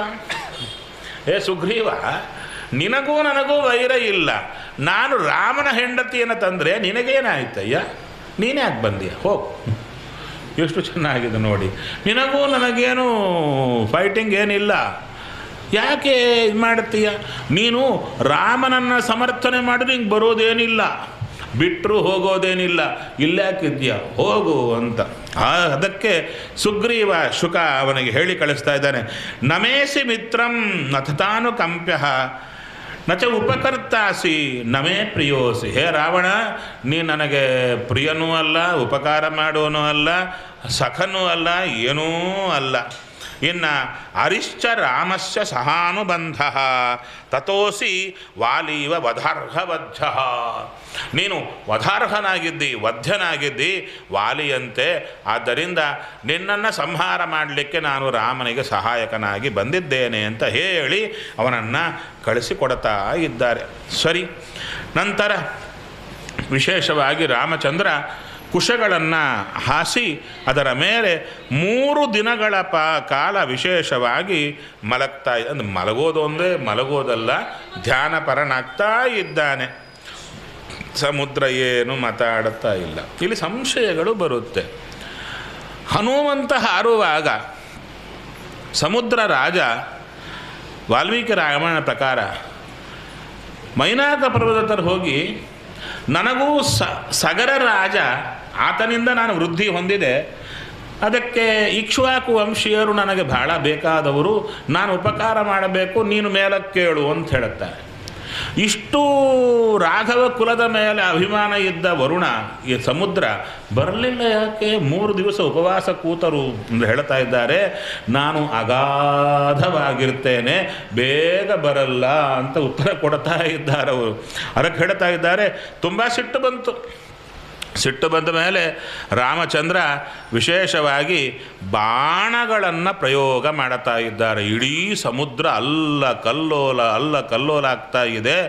ಇನ್ನು ವಿಶೇಷವಾಗಿ ಹೇಳ್ತಾ ಇದ್ದಾರೆ, ಸಮುದ್ರ ರಾಜನಿಗೆ ಬ್ರಹ್ಮಾಸ್ತ್ರ ಪ್ರಯೋಗ ಮಾಡಲಿಕ್ಕೆ ತಗೊಳ್ತಾ ಇದ್ದಾರೆ. ಏನಾದರೂ ಸರಿ, ನಿನ್ನನ್ನು ಒಣಗಿಸಿ ನಾನು ಮುಂದಕ್ಕೆ ಹೋಗ್ತೇನೆ ಅಂತ ತಗೊಂಡಾಗ ಲಕ್ಷ್ಮಣ ಸಮಾಧಾನ ಮಾಡುತ್ತಾ ಇದ್ದಾನೆ. ರಾಮಚಂದ್ರ ಇಷ್ಟು ಸಿಟ್ಟು ಬೇಡ ಅಂತ ಹೇಳ್ತಾ ಇದ್ದಾನೆ. ಆವಾಗ ಅನಿಸುತ್ತೆ, ಲಕ್ಷ್ಮಣನಿಗೆ ಗೊತ್ತು ಸಿಟ್ಟು ಬೇಡ ಅಂತ, ರಾಮನಿಗೆ ಗೊತ್ತಿಲ್ವಾ? ಅಂದರೆ ರಾಮ ನಾಟಕ ಆಡ್ತಾ ಇದ್ದಾನೆ ಅಂತ ಲಕ್ಷ್ಮಣನೂ ನಾಟಕ ಆಡ್ತಾ ಇದ್ದಾನೆ. ಯಾಕೆ ಅಂದರೆ ದೇವರಿಗೆ ಸಿಟ್ಟುಂಟಾ ಇಲ್ಲ. ಸಿಟ್ಟು ತಮೋಗುಣದ ಕಾರ್ಯ, 3 ಗುಣಗಳ ಪ್ರಭಾವವೇ ದೇವರಿಗಿಲ್ಲ. ಆದ್ದರಿಂದ ದೇವರಿಗೆ ಸಿಟ್ಟು ಬರಲಿಕ್ಕೆ ಸಾಧ್ಯವಿಲ್ಲ. ಇದು ದೊಡ್ಡದು. ದೇವರಲ್ಲಿ ದೋಷ ಎಣಿಸೋದಿದೆಯಲ್ಲ, ಮಹಾನ್ ತಮಸ್ಸೆಗೆ ಹಾಕುತ್ತೆ. ಅದರಲ್ಲಿ ಗಾಂಧಾರಿ ದೇವಿ ವೇದವ್ಯಾಸ ದೇವರಿಗೆ ಊಟ ಹಾಕ್ತಾಳೆ, ಒಳ್ಳೆ ಹೊಟ್ಟೆ ತುಂಬ ಊಟ ಹಾಕ್ತಾಳೆ. ದೇವರು ಬರ್ತಾರೆ, ಒಳ್ಳೆ ಊಟ ಮಾಡ್ತಾರೆ. ಮಾಡೋ ಕಾಲಕ್ಕೆ ನಾಟಕ, ಸ್ವಲ್ಪ ಹಸಿವೆ ಇದ್ದಂತೆ ಚೆನ್ನಾಗಿ ಊಟ ಮಾಡ್ತಾರೆ. ಆಕೆಗೆ ಅನಿಸಿತ್ತು ಒಳ್ಳೆ ಹಸಿವೆ ಆಗಿದೆ ಅಂತೆ. ಕೊನೆಗೆ ಕೇಳಿದ್ಲು, ಏನು ಬೇಕಮ್ಮ ವರ? 100 ಜನ ಮಕ್ಕಳು ಸಾಕು. ತಥಾಸ್ತು ಅಂದರು. ಬಂದವರು ಯಾರು? ದುರ್ಯೋಧನಾದಿಗಳು. ಎಲ್ಲ ದೇವರಿಗೆ ಹೊಟ್ಟೆ ತುಂಬ ಊಟ ಹಾಕಿದರೆ ಮಕ್ಕಳು ಇಂಥವರ ಬರೋದು. ಅದಕ್ಕೆ ಹೇಳ್ತಾರೆ, ಊಟಕ್ಕೆ ಹಾಕಿದ್ದೇನೋ ಸತ್ಯ, ಆದರೆ ದೇವರಲ್ಲಿ ಈತನಿಗೆ ಹಸಿವೆ ಆಗಿದೆ ಅಂತ ದೋಷ ಎಣಿಸಿದ್ದಲ್ಲ, ಅದಕ್ಕೆ ದುಷ್ಟರಾದ ಮಕ್ಕಳು ಬಂದರು ಅಂತ ಆಚಾರ್ಯ ನಿರ್ಣಯ ಕೊಡುತ್ತಾರೆ. ಆ ರೀತಿಯಲ್ಲಿ ರಾಮನಿಗೆ ಸಿಟ್ಟು ಬಂತು ಅಂತ ರಾಮಾಯಣ ಕೇಳಿ ನಾವು ತಿಳ್ಕೊಂಡ್ರೆ ನಮ್ಮ ಹಣೆಬರ ಏನಾಗಬೇಕು? ಅದಕ್ಕೆ ಪುರಾಣ ಕೇಳಿ ಉದ್ಧಾರ ಆಗದಿದ್ದರೂ ಅಡ್ಡಿಲ್ಲ, ಹಾಳಾಗದಿದ್ದರೆ ಸಾಕು ಅಂತ. ಅದಕ್ಕೆ ದೊಡ್ಡವರ ಬಗ್ಗೆ ತಪ್ಪು ತಿಳಿಯಬಾರದು, ಇಂದ್ರಾದಿ ದೇವತೆಗಳ ಬಗ್ಗೆ ತಪ್ಪು ತಿಳಿಯಬಾರದು, ಏಕವಚನ ಸಂಬೋಧನೆ ದೊಡ್ಡವರನ್ನು ಮಾಡಲೇಬಾರದು. ಪುರಾಣದಲ್ಲಿ ಇಂದ್ರ ಅಂದರೆ ನಾವು ನಮ್ಮ ಮನೆ ಪ್ಯೂನ್ ಥರ ಮಾತಾಡ್ತಾ ಇರ್ತೀವಿ, ಹೌದು? ಇಂದ್ರ ಅಂದರೆ ಏನು ಬೇರೆ ಕೆಲಸನೇ ಇಲ್ಲ, ಕೇವಲ ಎಲ್ಲರಿಗೂ ಈ ಸ್ತ್ರೀಯರನ್ನು ಕಳಿಸಿ ಅವ್ರ ತಪಸ್ಸು ಭಂಗ ಮಾಡಿ MLA ಥರ ಪೋಸ್ಟಿಗಾಗಿ ಒದ್ದಾಡುವ ವ್ಯಕ್ತಿ, ಹೌದಾ ಸ್ವಾಮಿ? ಆದರೆ ಆ ಮೂಲ ರೂಪದ ಒಂದು ಚಿಕ್ಕ ತುಂಡು ಭೂಮಿಗೆ ಬಂತು, ದೊಡ್ಡ ಪುಸ್ತಕ ಬರೀತು, ಹೌದಾ? ಆ ರೂಪಕ್ಕೆ ಹೆಸರು ಕೇಳಿದ ಕೂಡಲೇ ದಿಕ್ಕಿಗೆ ನಮಸ್ಕಾರ ಮಾಡ್ತೀವಿ, ಅಡ್ಡಾದಿಡ್ಡಿ ಓಡಾಡ್ತೀವಿ. ಜಯತೀರ್ಥರು ಅಂದ ಕೂಡಲೇ ಯಪ್ಪ ಅಂತೀವಿ, ಜಯತೀರ್ಥರಿಗೆ ಮಂಗಳಾರತಿ ಮಾಡ್ತೀವಿ, ಇಂದ್ರದೇವರ ತಲೆ ಮೇಲೆ ತೆಂಗಿನಕಾಯಿ ಹೊಡಿತೀವಿ, ಹೌದು, ಬಾರೋ ಹೋಗೋ ಅಂತೀವಿ. ಮೂಲ ರೂಪಕ್ಕೆ ಅವಮಾನ, ಅವತಾರ ರೂಪಕ್ಕೆ ಚಿಕ್ಕದು. ಮೂಲ ರೂಪದಲ್ಲಿರುವ ಬಲ, ಜ್ಞಾನ, ಶಕ್ತಿ, ವೈರಾಗ್ಯ ಅವತಾರ ರೂಪದಲ್ಲಿ ಇಲ್ಲ. ಅಂಥದ್ದು ಇಂದ್ರದೇವರಿಗೆ ಮಂಗಳಾರತಿ ಯಾಕೆ ಮಾಡಬೇಕು? ಹೌದಾ, ಒಂದು ಕಣ್ಣು ಚುಚ್ಚಿ ಇನ್ನೊಂದು ಕಣ್ಣಿಗೆ ಮಂಗಳಾರತಿ, ಅದನ್ನು ಹೇಳ್ತಾ ಇದ್ದಾರೆ. ಸರಿ, ಬ್ರಹ್ಮಾಸ್ತ್ರ ಪ್ರಯೋಗ ಮಾಡಲಿಕ್ಕೆ ಹೋದಾಗ ಸಮುದ್ರ ಮಧ್ಯದಿಂದ ಸಾಗರ ಬರ್ತಾ ಇದ್ದಾನೆ. ಸ್ವಾಮಿ ಹೇಳ್ತಾ ಇದ್ದಾರೆ, ನಾನು ವಿಶೇಷವಾಗಿ ನೀನು ಕರೆದ ಕೂಡಲೇ ಬಂದಿದ್ದರೆ ಉತ್ತರ ಕೊಡ್ತಾ ಇದ್ದಾರೆ. ಎಲ್ಲರೂ ನನ್ನ ಕರೀತಾರೆ, ನಾನು ಬರಬೇಕಾಗುತ್ತೆ. ಅದಕ್ಕೆ ನಿನ್ನ ಪರಾಕ್ರಮ ಜಗತ್ತಿಗೆ ಗೊತ್ತಾಗಬೇಕು. ಅಂದರೆ ಇಲ್ಲಿ ಏನಾಗಿದೆ, ವಿಭೀಷಣ ಹೇಳಿದ, ನೀನು ವಿಶೇಷವಾಗಿ ಸಾಗರಕ್ಕೆ ಶರಣಾಗತನಾಗಬೇಕು ಅಂದಾಗ ಎಲ್ಲರ ತಲೆಯಲ್ಲಿ ಬರುತ್ತಯ್ಯ, ನೀನು ನನ್ನ ಶರಣಾಗತನಾಗಿದ್ದೀಯಾ, ನನ್ನ ಅನುಗ್ರಹದಿಂದಲೇ ಸೇತುವನ್ನು ಕಟ್ಟಿದ್ದೀಯಾ ಅಂತ ಎಲ್ಲರ ತಲೆಗೂ ಬರುತ್ತೆ. ಅದು ಬರಬಾರದು. ಅದಕ್ಕೆ ನಿನ್ನ ಬಾಣ ಪ್ರಯೋಗದಿಂದ ಇಡೀ ಸಮುದ್ರವೇ ಒಣಗಿಸಿ ಹೋಗಬಲ್ಲ ಸಾಮರ್ಥ್ಯ ನಿನಗಿದೆ ಅಂತ ಜಗತ್ತಿಗೆ ತೋರಬೇಕಾಗಿದೆ. ಅದು ಸಮುದ್ರ ರಾಜ ಮಾಡಿದ್ದು. ಅದಕ್ಕೆ ಹೇಳ್ತಾರೆ, ಇಡೀ ರಾಮಾಯಣ ನೋಡಿದಾಗ, ಎಲ್ಲರ ಕಾರ್ಯ ನೋಡಿದಾಗ ಪ್ರತಿಯೊಬ್ಬರ ಬಾಯಿಂದ ಒಂದೇ ಮಾತು, ರಾಮ ನಿನ್ನಿಂದ ಆಯಿತು, ನಿನ್ನಿಂದ ಆಯಿತು, ನಿನ್ನಿಂದ ಆಯಿತು. ಇದೇ ರಾಮಾಯಣ, ಇದು ಬಿಟ್ಟರೆ ಬೇರೆ ರಾಮಾಯಣ ಇಲ್ಲ. ಅವನೇ ಸ್ವತಂತ್ರ, ನಾವು ಅಸ್ವತಂತ್ರ, ಅವನಿಂದ ನಡೆಯಿತು ಎಂಬ ಎಚ್ಚರ ಇದ್ದವರ ಗುಂಪೇ ರಾಮಾಯಣದಲ್ಲಿ ಎಲ್ಲ ಕಡೆ ಕಾಣಿಸ್ತಾ ಇದೆ. ಅದನ್ನು ಹೇಳ್ತಾ ಇದ್ದಾರೆ. ಸರಿ, ವಿಶೇಷವಾಗಿ ವಿಶ್ವಕರ್ಮನ ಮಗ ಬಂದಿದ್ದಾನಯ್ಯ, ನಲ. ವಿಶ್ವಕರ್ಮನಷ್ಟೇ ಸಮರ್ಥ. ಆದ್ದರಿಂದ ವಿಶೇಷವಾಗಿ ಅವನಿಂದಾಗಿ ಸೇತುವನ್ನು ಕಟ್ಟಿಸಿ ಅಂತ ಹೇಳಿದಾಗ, ಅಲ್ಲ, ಕಟ್ಟಿಸಬೇಕಾದ್ರೆ ಕಲ್ಲು ಒಳಗೆ ಹಾಕಬೇಕಲ್ಲ, ಕಲ್ಲು ಒಳಗೆ ಹೋಗಿಬಿಟ್ರೆ ಕಟ್ಟೋದೇನು ಬಂತು? ಅದಕ್ಕೆ ಹೇಳ್ತಾ ಇದ್ದಾರೆ, ಕಲ್ಲು ಮುಳುಗದೆ ಕಟ್ಟೋದು ಹೇಗೋ ನಲನಿಗೆ ಗೊತ್ತು. ಹಾಗೆ ಹೌದೌದು, ಕಲ್ಲು ಮುಳುಗದೆ ಕಟ್ಟೋದು ಹೇಗೋ ನಲನಿಗೆ ಗೊತ್ತು, ಮುಳುಗಸೇದು ಇರುವುದು ನನಗೆ ಗೊತ್ತು. ನಾನು ಮುಳುಗಸಲ್ಲ, ನಲನಿಗೂ ಗೊತ್ತು. ನಮ್ಮಿಬ್ಬರ ಸಂಬಂಧ ನೀವು ಹಾಕಿ ಅಂತ ಹೇಳ್ತಾ ಇದ್ದಾರೆ. ಸರಿ, ವಿಶೇಷವಾಗಿ ರಾಮಚಂದ್ರ ಹೇಳಿದ, ಈ ಬಾಣ ಹಿಡಿದಿದ್ದೇನಲ್ಲ, ಇದು ಸುಮ್ಮನೆ ವ್ಯರ್ಥ ಆಗಬಾರದು, ಎಲ್ಲಿ ಹಾಕಲಿ? ಅವಾಗ ಹೇಳ್ತಾ ಇದ್ದಾರೆ, ಅಯ್ಯ, ನನ್ನ ಉತ್ತರೇಣ ಅವಕಾಶೋಸ್ತಿ, ಉತ್ತರದಲ್ಲಿ ಒಂದು ನನ್ನ ಭಾಗವಿದೆ. ಅದಕ್ಕೆ ಹೆಸರೇನು ಅಂದರೆ ದ್ರುಮಕುಲ್ಯ ಅಂತ. ದ್ರುಮಕುಲ್ಯ ಅಂತ ಹೆಸರು. ಅಲ್ಲಿ ಯಾರಿದ್ದಾರೆ? ಆಭೀರ ಪ್ರಮುಖಾ ಪಾಪಾ ಪಿಬಂತಿ ಸಲಿಲಮ್ಮಮ. ಅಲ್ಲಿ ಎಲ್ಲ ಈ ಬೇಡರು, ಒಂದು ದುಷ್ಟರಾದವರೆಲ್ಲರಿದ್ದಾರೆ. ಎಷ್ಟು ಚೆನ್ನಾಗಿ ಹೇಳ್ತಾರೆ, ಅಯ್ಯ, ತೇನ ಸ್ಪರ್ಶನಂ ಪಾಪಂ ಸಹೇಯಂ ನ ಸಹೇಯಂ ಪಾಪಕರ್ಮಭಿ. ಆ ಪಾಪಿಗಳಾದವರು ನನ್ನ ಜಲವನ್ನು ಮುಟ್ಟೋದು ನನಗಿಷ್ಟ ಇಲ್ಲ. ಅಂದರೆ ಸಮುದ್ರ ಮುಟ್ಟಲಿಕ್ಕೆ ಮಿನಿಮಮ್ ಕ್ವಾಲಿಫಿಕೇಷನ್ ಬೇಕು ಅಂತ ಹೇಳ್ತಾರೆ. ಪಾಪಿಗಳ ಪುಣ್ಯವಂತರು ಸಮುದ್ರ ಮುಟ್ಟಿದರೆ ಅವರಿಗೆ ಪುಣ್ಯ ಬರುತ್ತೆ. ಪಾಪಿಗಳಾದವರು ಸಮುದ್ರ ಮುಟ್ಟಿದರೆ ಇನ್ನಷ್ಟು ಪಾಪವೃದ್ಧಿ ಆಗುತ್ತಷ್ಟೇ ಹೊರತು ಅವರಿಗೆ ಪುಣ್ಯ ಬರಲ್ಲ ಎಂಬ ಆ ರಹಸ್ಯವನ್ನು ಇಲ್ಲಿ ಹೇಳ್ತಾ ಇದ್ದಾರೆ. ಆವಾಗ ರಾಮಚಂದ್ರ ಬಾಣ ಹಾಕಿದ ಕೂಡ ಅದು ಪಾತಾಳ ತಲಕ್ಕೆ ಹೋಗಿ ಅಲ್ಲಿರತಕ್ಕಂಥ ಬ್ರಹ್ಮವರದಿಂದ ಅಬದ್ಧರಾದಂಥ ರಾಕ್ಷಸರನ್ನು ಸಂಹಾರ ಮಾಡಿ ಮತ್ತು ತಿರುಗಿ ಬಂದು ರಾಮನ ತೂಣಿರಕ್ಕೆ ಸೇರಿಬಿಡ್ತಾ ಇದೆ. ವಿಶೇಷವಾಗಿ ಆಶ್ಚರ್ಯ ಪಡ್ತಾ ಇದ್ದಾರೆ, ರಾಮಚಂದ್ರನ ಶಕ್ತಿ ಎಷ್ಟು. ಅಲ್ಲಿ ಎಲ್ಲರಿಗೂ ಕೂಡ ನಮ್ಮಿಂದ ರಾಮನಿಗೆ ಸಹಾಯ ಆಗ್ತಾ ಇಲ್ಲ, ರಾಮನಿಂದ ನಮಗೆ ಸಹಾಯ ಆಗ್ತಾ ಇದೆ. ಯಾಕೆ? ಅವನ ಸೇವಾ ಮಾಡೋ ಭಾಗ್ಯ ಕೊಟ್ಟಿದ್ದಾನೆ ಮಹಾನುಭಾವ ಅಂತ ಎಲ್ಲರ ತಲೆಯಲ್ಲಿ ರಾಮಚಂದ್ರ ತುಂಬುತ್ತಾ ಇದ್ದಾನೆ ತನ್ನ ಶಕ್ತಿಯಿಂದ. ನಂತರ ವಿಶೇಷವಾಗಿ ಎಲ್ಲರಿಗೂ ಹೇಳುತ್ತಾ ಇದ್ದಾನೆ ರಾಮಚಂದ್ರ, ಎಲ್ಲರೂ ತನ್ನಿಯಪ್ಪ ಪರ್ವತಗಳನ್ನು, ನಂತರ ಗಿಡಗಳನ್ನು ಎಲ್ಲವನ್ನು ತನ್ನಿ ಅಂತ ಹೇಳಿದಾಗ ಅವಾಗೆ ಹನುಮಂತ ಪ್ರಮುಖರೆಲ್ಲರೂ ಬರ್ತಾ ಇದ್ದಾರೆ. ಅವಾಗ ಹೇಳ್ತಾ ಇದ್ದಾರೆ, ಆ ಸೇತುವನ್ನು ಎಷ್ಟು ಕಾಲದಲ್ಲಿ ಕಟ್ಟಿದರು? ಒಂದು ದಿವಸವೋ ಅರ್ಧ ದಿವಸವೋ ಹೇಳ್ತಾ ಇದ್ದಾರೆ. ಪಂಚಾಹ್ನ 5 ವಿಶೇಷವಾದ ದಿನಗಳಲ್ಲಿ ಇಷ್ಟಿಷ್ಟು ಅಂತ ಮಾಡುತ್ತಾ ಹೋಗ್ತಾ ಇದ್ದಾರೆ. ಮೊದಲನೇ ದಿನದಲ್ಲಿ 14 ಯೋಜನಾನಿ 14 ಯೋಜನೆಗಳು ಕಟ್ಟಿದರಂತೆ. ದ್ವಿತೀಯೇನ 20 20 ಕಟ್ಟಿದರಂತೆ. ಮೂರನೇನಿಂದ ಏನು ಮಾಡಿದರು ಅಂದರೆ ಏಕವಿಂಶತಿರೇವಚ ಅಲ್ಲ, ಒಂದೇ ಅಷ್ಟೆಷ್ಟು ಕಟ್ಟಿದ್ರು ಅಷ್ಟು ಹೇಳ್ತಾ ಇದ್ದಾರೆ. 21 ಕಟ್ಟಿದರು. ನಂತರ ಹೇಳ್ತಾ ಇದ್ದಾರೆ ಚತುರ್ಥೇನ 22 22. ನಂತರ 5ನೇ ದಿವಸ ವಿಶೇಷವಾಗಿ ಏನು ಮಾಡಿದರು, ಒಂದೇ ದಿವಸ ಹೇಳ್ತಾ ಇದ್ದಾರೆ 23 23 ಕಟ್ಟಿದರಂತೆ. ಒಟ್ಟಾರೆ 100 ಆಯಿತು. ನೋಡ್ತಾರೆ, ಅದ್ಭುತವಾದ್ದು ಎಷ್ಟಿದೆ ಅಂತ ಹೇಳ್ತಾ ಇದ್ದಾರೆ. ಸ ನಲೇನ ಕೃತ ಸೇತು ಸಾಗರೇ ಮಕರಾಲಯೇ ಶುಶುಭೇ ಅದ್ಭುತವಾಗಿ ಬೆಳಗ್ತಾ ಇತ್ತಂತೆ. ಅದು ನೋಡಲಿಕ್ಕೆ ದೇವತೆಗಳೆಲ್ಲ ಬಂದಾರಂದು. ಯಪ್ಪ ಎಂಥ ಕಟ್ಟಿದ್ದು ರಾಮಚಂದ್ರ. ಅಲ್ಲಿ ಪ್ರಧಾನವಾದ್ದು ಯಾವುದು ಶಕ್ತಿ ಅಂದರೆ ರಾಮನೇ ಆ ಸೇತುವನ್ನು ಮುಳುಗದೆ ಕಾದದ್ದು. ಯಾಕೆ?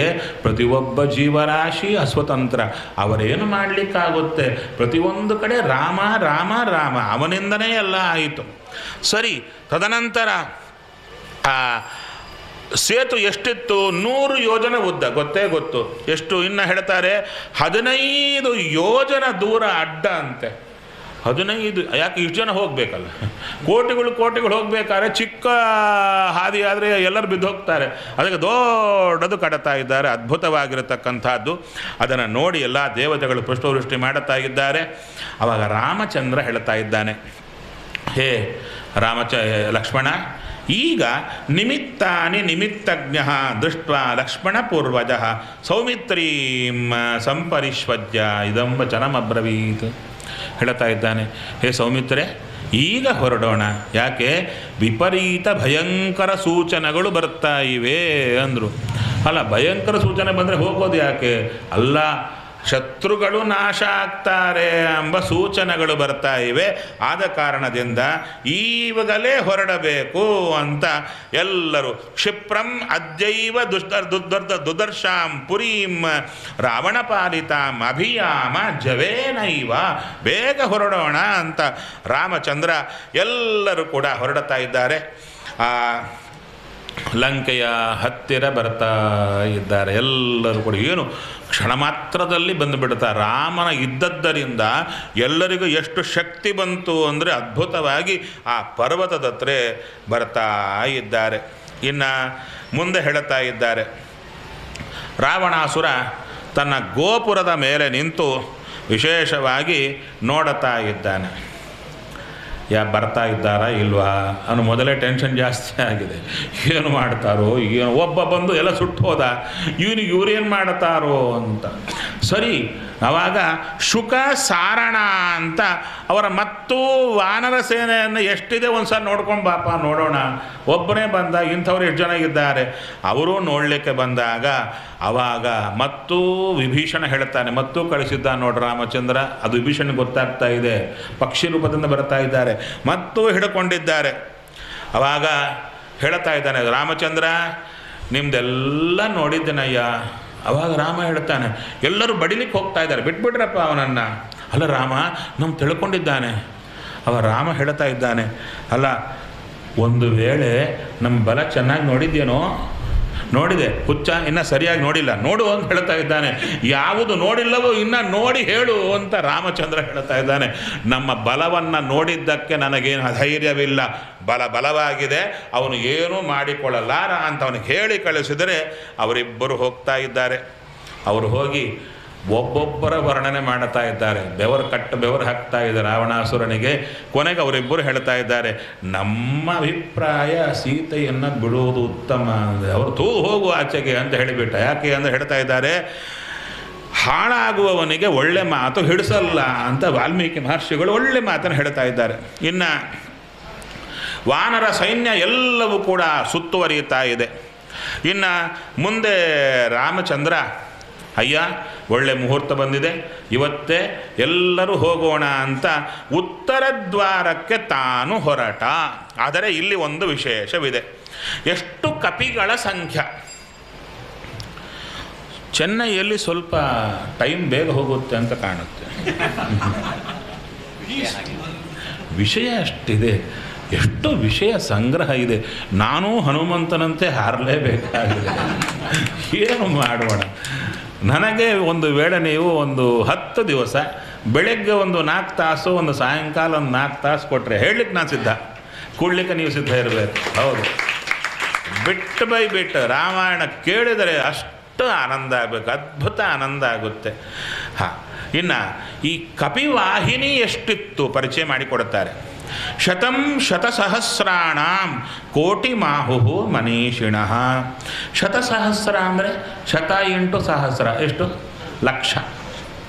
ಲಕ್ಷ 100 ಲಕ್ಷ ಆದರೆ 1 ಕೋಟಿ, ನಮ್ಗೆ ಗೊತ್ತದು.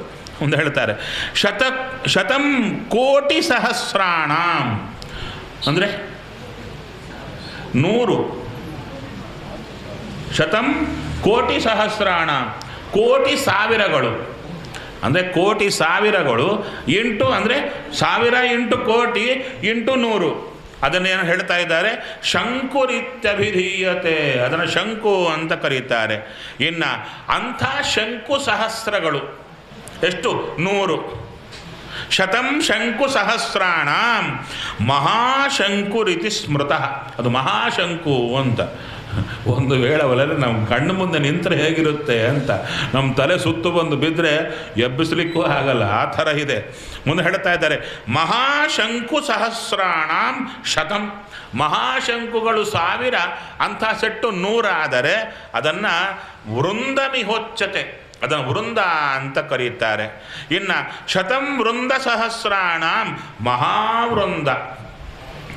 ಮುಂದೆ ಶತ ಗೊತ್ತಾಯ್ತಲ್ಲ, 1000 × 100 ಯಾವುದು ಹೇಳ್ತೀವೋ ಅದ್ರ × 1000 × 100. ಮುಂದೆ ಹೇಳ್ತಾ ಇದ್ದಾರೆ ಮಹಾವೃಂದ ಸಹಸ್ರಗಳಾದರೆ ಅದರ ಶತವಾದರೆ ಪದ್ಮ ಅಂತ ಕರೀತಾ ಇದ್ದಾರೆ. ಇನ್ನು ಶತಂ ಪದ್ಮ ಸಹಸ್ರಾಣ, 1,00,000 ಪದ್ಮ ಆದರೆ ಎಷ್ಟು? ಮಹಾಪದ್ಮ ಅಂತ ಹೇಳ್ತಾರೆ. ಮಹಾಪದ್ಮ ಸಹಸ್ರಾಣಾಂ ಶತಂ ಖರ್ವಮಿಹೋಚ್ಚತೆ. ಮಹಾಪದ್ಮಗಳು 1,00,000, ಅದನ್ನು ಖರ್ವ ಅಂದರು. ಅವ್ರು ಹೇಳ್ತಾರೆ ಶತಂ ಖರ್ವ ಸಹಸ್ರಾಣ, ಒಂದಕ್ಕೊಂದು ಹೇಳ್ತಾ ಇದ್ದಾರೆ. 1,00,000 ಖರ್ವಗಳಾದರೆ ಮಹಾಖರ್ವಮಿತಿ ಸ್ಮೃತಂ. ನಮ್ಮದಲ್ಲಿ ಇಲ್ಲ ಲೆಕ್ಕ. ನಮಗೆ ಇಂಗ್ಲೀಷ್ ಮ್ಯಾಥಮೆಟಿಕ್ಸಲ್ಲಿ ಈ ಲೆಕ್ಕ ಇಲ್ಲ, ಅದೆಲ್ಲ ಇಲ್ಲಿ ಕೊಡ್ತಾ ಇದ್ದಾರೆ. ಇನ್ನು ಮಹಾಖರ್ವ ಸಹಸ್ರಾಣ ಸಮುದ್ರಂ ಅಭಿಧೀಯತೆ. ಮಹಾಖರ್ವ 1000 ಆದರೆ ಅದನ್ನು ಸಮುದ್ರ ಅಂತ ಕರೀತಾ ಇದ್ದಾರೆ. ಇನ್ನು ಶತಂ ಸಮುದ್ರ ಸಹಸ್ರಂ, ಆ ಸಮುದ್ರ ಎಂಬುದು 1,00,000 ಆದರೆ 8,00,000 ಹಾಕಿದರೆ ಓಘ ಅಂತ ಕರೀತಾ ಇದ್ದಾರೆ. ಇನ್ನು ಶತಂ ಓಘ ಸಹಸ್ರಾಣ, 100 ಓಘಗಳು ಸೇರಿದರೆ ಅಲ್ಲ, 100 ಓಘಗಳ ಸಹಸ್ರ ಅಂದರೆ 1,00,000, ಅವ ಮಹಾ ಓಘ ಅಂತ ಕರೀತಾ ಇದ್ದಾರೆ. ಹೌದಾ? ಒಟ್ಟಾರೆ ಎಷ್ಟಿದೆ ಹೇಳ್ರಿ? ಹೇಳ್ತಾರೆ ಏವಂ ಕೋಟಿ ಸಹಸ್ರೇಣ ಶಂಕೂನಾಂ ಶತೇನ ಚ. ಕೋಟಿಗಳು 1000, ಶಂಕುಗಳು 100. ಮತ್ತೆ ನೀವು ಬರ್ಕೋಬೇಕಾಗುತ್ತೆ ಏನಿದೆ ಅಂತ ಹೇಳ್ತಾರೆ. ಮಹಾಶಂಕು ಸಹಸ್ರೇಣ. ಇನ್ನು ಮುಂದೆ ಹೇಳ್ತಾರೆ ತಥಾ ವೃಂದಶತೇನ ಚ, ಮಹಾವೃಂದ ಸಹಸ್ರೇಣ ತಥಾ ಪದ್ಮಶತೇನ ಚ, ಮಹಾಪದ್ಮ ಸಹಸ್ರೇಣ ತಥಾ ಕರ್ವಶತೇನ ಚ. ಬ್ಲ್ಯಾಕ್ ಆಗಿಬಿಡ್ಬೇಕು ನಮ್ಮ ಕಂಪ್ಯೂಟರ್ ಎಲ್ಲ ಕೂಡ. ಅದಕ್ಕೆ ಹೇಳ್ತಾ ಇದ್ದಾರೆ. ಮುಂದೆ ಹೇಳ್ತಾ ಇದ್ದಾರೆ ಏವಂ, ಮುಂದೆ ಹೇಳ್ತಾ ಇದ್ದಾರೆ ಸಮುದ್ರೇಣ ಚ ತೇನೈವ ಮಹೋಘೇನ ತಥೈವ ಚ ಏವಂ ಕೋಟಿ ಮಹೌಘೇನ, ಏವಂ ಕೌಟಿ ಮಹೋಘೇನ ಸಮುದ್ರ ಸದೃಶೇನ ಚ. ಮತ್ತು ಸಮುದ್ರ ಅಂತಿರಲ್ಲ, ನೋಡ್ಲಿಕ್ಕೆ ಸಮುದ್ರದಂತೆ ಇದೆ ಅಂತ ಹೇಳ್ತಾ ಇದ್ದಾರೆ. ವಿಶೇಷವಾಗಿ ಮತ್ಯಾರು ವಿಭೀಷಣೇನ ವೀರೇಣ ಸಚಿವೈ ಪರಿವಾರಿತ. ಏನು ಮೇನ್ ಕ್ಯಾಂಡಿಡೇಟ್ಸ್ ಬಿಟ್ಟು ಅಲ್ಲ, ಅದೇನು ಮತ್ತೆ ಈ ಸೇನಾಪತಿಗಳಿದ್ದಾರಲ್ಲ ಅವರನ್ನು ಬಿಟ್ಟು ಹೇಳಿದ್ದು ಅಂದರು. ಮತ್ತು ಈ ಸೇನಾಪತಿಗಳ ಶಕ್ತಿ ಎಷ್ಟು ಅಂದರೆ ಒಬ್ಬೊಬ್ಬರು ಇಷ್ಟೂ ಸೈನ್ಯದ ಶಕ್ತಿ ಇದೆ. ಅದಕ್ಕೆ ಹನುಮಂತ ಹೇಳ್ತಾನೆ, ನಾವು 7 ಜನ ಸಾಕು, ಇಡೀ ಲಂಕಾಪುರಿಯನ್ನು ಹೊತ್ತುಕೊಂಡು ನಿನ್ನ ಹತ್ರ ಬರುತ್ತೇವೆ ರಾಮಚಂದ್ರ. ರಾವಣಾಸುರ ಸಹಿತವಾಗಿ, ರಾಕ್ಷಸರ ಸಹಿತವಾಗಿ ಭೂಮಿಯಿಂದ ಉತ್ಪಾಟನೆ ಮಾಡಿ ತಂದು ಬಿಡುತ್ತೇವೆ. ಒಬ್ಬೊಬ್ಬರು ಅಷ್ಟು ಶಕ್ತಿ ಇದ್ದೇವೆ, ಯಾಕೆ ಚಿಂತೆ ಮಾಡುತ್ತೀಯ ಅಂತ ಹೇಳ್ತಾನೆ ಹನುಮಂತ. ಅಂಥವರ ಪರಿಚಯ ಮಾಡಿಕೊಡ್ತಾ ಇದ್ದಾರೆ. ಎಲ್ಲರೂ ಸೇರಿದರೆ ಲಂಕಾಪಟ್ಟಣ ಹೇಗಿತ್ತು, ಬೆಂಕಿ ಪೊಟ್ಟಣ ತರಹ ಆಗಿಬಿಟ್ಟದೆ, ಏನೂ ಇಲ್ಲ. ಸರಿ, ನಂತರ ವಿಶೇಷವಾಗಿ ಗುಪ್ತಚಾರರನ್ನು ಕಳಿಸ್ತಾ ಇದ್ದಾನೆ. ಅವರೂ ಬಂದರು, ಪೆಟ್ಟು ತಿಂದು ಹೋಗ್ತಾ ಇದ್ದಾರೆ. ಆದರೆ ಅವನಿಗೆ ಬುದ್ಧಿ ಬರ್ತಾ ಇಲ್ಲ, ಟೆನ್ಷನ್ ಜಾಸ್ತಿ ಆಗ್ತಾ ಇದೆ, ಅದಕ್ಕೆಲ್ಲ ಮಾಡುತ್ತಾ ಇದ್ದಾನೆ. ಅದರಲ್ಲಿ ಶಾರ್ದೂಲ ಅಂತಿದ್ದಾನೆ. ಅವರೆಲ್ಲರೂ ಕೂಡ ಭೀಕರವಾಗಿ ಹೊಡೆದು ಬಿಡ್ತಾ ಇದ್ದಾರೆ ಅವನನ್ನು. ನಂತರ ವಿಶೇಷವಾಗಿ ರಾವಣ ನೋಡ್ತಾ ಇದ್ದಾನೆ. ಸ್ವಲ್ಪ ರಾಮನ ತಲೆಯನ್ನು ಕತ್ತರಿಸಿಬಿಟ್ರೆ ಆಗುತ್ತಾ ಇವನಿಗೆ? ಅಲ್ಲ, ಮಾಯಾಮಯವಾದ ರಾಮನ ತಲೆ, ಕತ್ತರಿಸಿದ ತಲೆಯನ್ನು ತಗೊಂಡು ಹೋಗಿ ಸೀತಾದೇವಿ ಹತ್ರ ತೋರ್ತಾ ಇದ್ದಾನೆ. ನೋಡು, ನಾನು ನಿನ್ನ ಗಂಡನ ತಲೆ ಕತ್ತರಿಸಿದ್ದೇನೆ ಅಂತ ಹೇಳಿದ ಕೂಡಲೇ ಸೀತಾದೇವಿ ಹೇಳ್ತಾ ಇದ್ದಾಳಂತ, ಅಯ್ಯೋ ಅಂತ. ಆ ಅರ್ಥದ್ದೇ ತುಂಬ ಒಂದು 20-30 ಶ್ಲೋಕಗಳಿವೆ. ಅದಕ್ಕಂದ್ರು ಆಕೆಗೂ ಗೊತ್ತು ಇವನು ಯಾವನು, ರಾಮಚಂದ್ರ ಯಾರು, ಇವನಿಗೆ ಏನಾಗುತ್ತೆ ಅಂತ ಗೊತ್ತು. ಎಲ್ಲ ನಾಟಕದ ಕಂಪನಿ, ಎಲ್ಲರೂ ಸೇರಿದ್ದಾರೆ. ಎಲ್ಲ ನಾಟಕ ನಾಟಕ ನಾಟಕ ನಾಟಕ. ನಾವು ಸೀರಿಯಸ್ ಆಗಿ ತೊಗೊಂಡ್ರೆ ನಾವೇ ಇದಾಗ್ಬಿಡ್ತೀವಿ. ಸೀತೆ ಹತ್ತಲು ಅಂತ ತಿಳ್ಕೊಂಡ್ರೆ ನಮ್ಮ ಜನ್ಮ ಎಲ್ಲ ಅಳ್ತಾ ಇರ್ತೇವೆ. ಆಕೆ ಅಳಲೇ ಇಲ್ಲ, ಸುಮ್ಮನೆ ರಾಮಚಂದ್ರ ಉರುಳಿ ಅತ್ತ. ಲಕ್ಷ್ಮಣ ಹೇಳ್ತಾನೆ, ನಿನ್ನಂಥವನು ಈಗ ಅಳ್ತಾರೇನಯ್ಯ, ಸುಮ್ಮನೆ ಇರಪ್ಪ, ನಾಟಕ ಆಡ್ತಾ ಇದ್ದೇನೆ, ಯಾಕೆ ಅಳ್ಳಿಕ್ಕೂ ಒಂದಿಷ್ಟು ಶಕ್ತಿ ಬೇಕಲ್ಲ, ಅಳೋದು ಹೇಗೆ ಅಂತ ತೋರಿಕೊಡ್ತಾ ಇದ್ದೇನೆ ಅಂತ ರಾಮಚಂದ್ರ ಅಂದ. ಅದಕ್ಕಂದ್ರೆ ರಾಮಚಂದ್ರನ ಪೂಜೆ ಮಾಡುವ ಕಾಲಕ್ಕೆ ಅಯ್ಯೋ ಅತ್ತ ಅತ್ತ ಅತ್ತ ಅಂತ ಪೂಜೆ ಮಾಡಿದರೆ ಅಳುವೇ ನಮಗೆ ಬರುತ್ತೆ. ಯಾಕೆ? ದೇವರಲ್ಲಿ ಏನು ಚಿಂತನೆ ಮಾಡಿದರೆ ಅದೇ ಪ್ರಸಾದವಾಗಿ ನಮಗೆ ಬರುತ್ತೆ. ದೇವರಿಗೆ ದೋಷವೇ ಇಲ್ಲ, ಸೀತೆಗೂ ದೋಷವೇ ಇಲ್ಲ, ಆಕೆ ಅಳಲೇ ಇಲ್ಲ, ಯಾರು ಒಂದು ಚಿಂತನೆ ಮಾಡಿದರೆ ನಮ್ಮ ಅಳುವೆಲ್ಲ ನಾಶ ಆಗುತ್ತೆ. ಆ ರೀತಿಯಾಗಿ ಹೇಳ್ತಾ ಇದ್ದಾರೆ. ಮುಂದೆ ಆಕೆ ಹೇಳ್ತಾ ಇದ್ದರೆ ತ್ರಿಜಟ ಹೇಳ್ತಾ ಇದ್ದಾಳೆ ಬಂದು. ಅಂದರೆ ರಾಮಚಂದ್ರ ದೇವರು ಏನು ಮಾಡುತ್ತಾನೆ, ದುಃಖ ಕೊಡ್ತಾನೆ, ಅದಕ್ಕೆ ಸಮಾಧಾನ ಪಕ್ಕದವರಿಂದ ಮಾಡಿಸ್ತಾನೆ. ಅಲ್ಲೂ ನಮ್ಮಲ್ಲೂ ರಾಮನ ನಂಬಿದವರಿಗೆ ಸತ್ಯ, ನಮಗೆ ದುಃಖ ಕೊಡ್ತಾನೆ ಪ್ರಾರಬ್ಧ ಕರ್ಮಾನುಸಾರ, ಪಕ್ಕದವರ ಜೊತೆಗೇನೆ ಒಳ್ಳೆ ಸಮಾಧಾನ ಕೊಡಿಸ್ತಾನೆ. ಹಾಗೆ ಸೀತೆಗೂ ದುಃಖ ಕೊಟ್ಟ, ಆದರೆ ಪಕ್ಕದಲ್ಲಿ ತ್ರಿಜಟ ಬರ್ತಾ ಇದ್ದಾಳೆ. ತ್ರಿಜಟ ಬಂದು ವಿಶೇಷವಾಗಿ ಸಾಂತ್ವನ ಮಾಡ್ತಾ ಇದ್ದಾಳೆ. ಇನ್ನೊಬ್ಬಳು ಬರ್ತಾ ಇದ್ದಾಳೆ, ಸರಮ ಅಂತ. ಸರಮ ಬರ್ತಾ ಇದ್ದಾಳೆ, ಹೇ ಸೀತಾ ಅಳಬೇಡ, ಇವನ ಹಣೆ ಬರ ನಮಗೆ ಗೊತ್ತು. ರಾವಣಾಸುರ ಆ ರಾಮನ ಮುಟ್ಲಿಕ್ಕಾಗಲ್ಲ, ನೀನು ಹೆದರಬೇಡ ಅಂತ ಹೇಳಿ ಸೀಕ್ರೆಟ್ ಓಪನ್ ಮಾಡ್ತಾ ಇದ್ದಾಳೆ. ಏನು ಗೊತ್ತಾ, ನಾನು ರಾವಣನ ಸಭೆಗೆ ಹೋಗಿದ್ದೆ, ಹೀಗೆ ಮಾಯಾಮಯವಾದ ತಲೆಯನ್ನು ತಂದು ತೋರಿಸಬೇಕು ಅಂತ ಸ್ವಲ್ಪ ಮಾತುಕತೆ ಆಗೋದು ಕೇಳಿದ್ದೆ. ಹೌದಾ, ಸರಿ ಅಂತ ಸೀತೆಗೆ ಸಮಾಧಾನ ಆಗ್ತಾ ಇದೆ. ಸರಿ, ತದನಂತರ ವಿಶೇಷವಾಗಿ ಮಾಲ್ಯವಂತ ಬರ್ತಾ ಇದ್ದಾನೆ. ಮಾಲ್ಯವಂತ ಹೇಳ್ತಾ ಇದ್ದಾನೆ, ಸ್ವಲ್ಪ ಸಂಧಿ ಮಾಡ್ಕೋ ರಾವಣ ಏನಾದರೂ ಸರಿ ಅಂದಾಗ ಮಾಲ್ಯವಂತನನ್ನು ಧಿಕ್ಕಾರ ಮಾಡ್ತಾ ಇದ್ದಾನೆ ರಾವಣಾಸುರ. ನಂತರ ವಿಶೇಷವಾಗಿ ಲಂಕೆಯ ವ್ಯವಸ್ಥೆಯನ್ನೆಲ್ಲ ವಿಭೀಷಣ ಚೆನ್ನಾಗಿ ವರ್ಣನೆ ಮಾಡಿ, ಬೇಗ ದ್ವಾರಗಳಲ್ಲಿ ಯಾವ ಯಾವ ದ್ವಾರದಲ್ಲಿ ಯಾವ ಯಾವ ರಾಕ್ಷಸರಿದ್ದಾರೆ ಎಂಬ ಪರಿಚಯವನ್ನು ವಿಭೀಷಣ ಮಾಡಿಕೊಡ್ತಾ ಇದ್ದಾನೆ. ವಿಭೀಷಣನ ಕೆಲಸ ಅದು ಹೇಳ್ತಾ ಇದ್ದಾರೆ. ಅದಕ್ಕೆ ಅಲ್ಲಿ ಸತ್ತವರೆಲ್ಲ ನಮ್ಮಲ್ಲೇ ಇದ್ದಾರೆ, ಅಲ್ಲಿ ಬದುಕಿದವರೆಲ್ಲ ನಮ್ಮಲ್ಲೇ ಇದ್ದಾರೆ, ದೇವತೆಗಳು ದಾನವರು. ಅದಕ್ಕೆ ನಮ್ಮೊಳಗೆ ಅಲ್ಲಿ 4 ದ್ವಾರ ಲಂಕೆಗೆ, ಇದೊಂದು ದೊಡ್ಡ ಲಂಕ, ಈ ಲಂಕೆಗೆ 9 ದ್ವಾರ. 9 ದ್ವಾರಗಳನ್ನು ನಾನಾ ರೀತಿಯಾದ ದೈತ್ಯರು ಕಬಳಿಸಿದ್ದಾರೆ.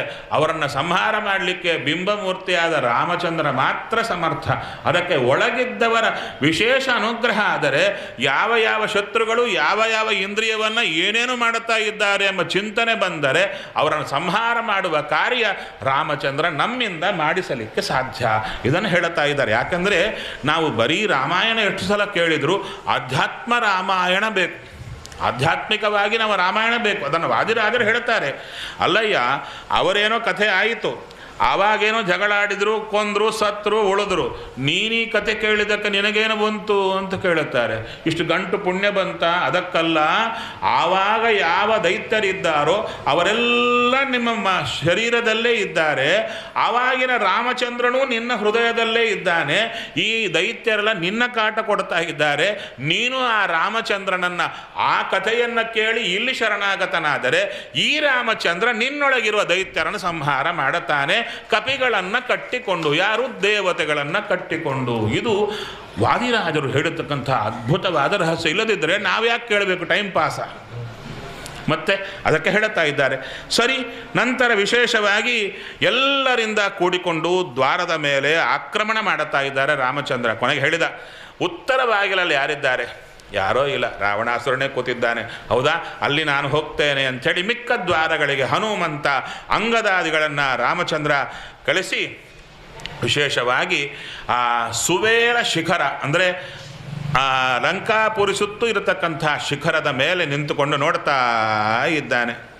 ನೋಡುವಾಗ ಸರಿಯಾಗಿ ಇವರಿಗೆ ಯಾರು ಕಾಣಿಸಿದರು? ಇವರು ಬೆಟ್ಟದ ಮೇಲೆ ಇದ್ದಾರೆ, ಅಲ್ಲೂ ದೊಡ್ಡ ಪ್ರಾಕಾರ, ಅಲ್ಲಿ ಮನೆಯ ಮಹಡಿ ಮೇಲೆ ರಾವಣಾಸುರ ಛತ್ರ ಹಿಡ್ಕೊಂಡಿದ್ದ, ಅಲ್ಲಿಂದ ನೋಡ್ತಾ ಇದ್ದಾನೆ. ಇವರು ಎಷ್ಟು ಜನ ಬಂದಿದ್ದಾರೆ, ಏನು ಮಾಡ್ತಾ ಇದ್ದಾರೆ ನೋಡ್ತಾ ಇದ್ದಾನೆ. ಆ ರಾವಣಾಸುರ ಸುಗ್ರೀವನ ಕಣ್ಣಿಗೆ ಬಿದ್ದ, ರಾಮನ ಕಣ್ಣಿಗೆ ಬಿದ್ದ. ರಾಮ ತೋರಿಸಿದ, ಸುಗ್ರೀವ ನೋಡು ಅಲ್ಲಿ ರಾವಣಾಸುರ. ಸುಗ್ರೀವನಿಗೆ ಹೊಟ್ಟೆ ಉರಿಯಿತು. ಇವನಿಂದಲ್ಲ ಇಷ್ಟು ಕಷ್ಟಪಟ್ಟದ್ದು ನೋಡಿ.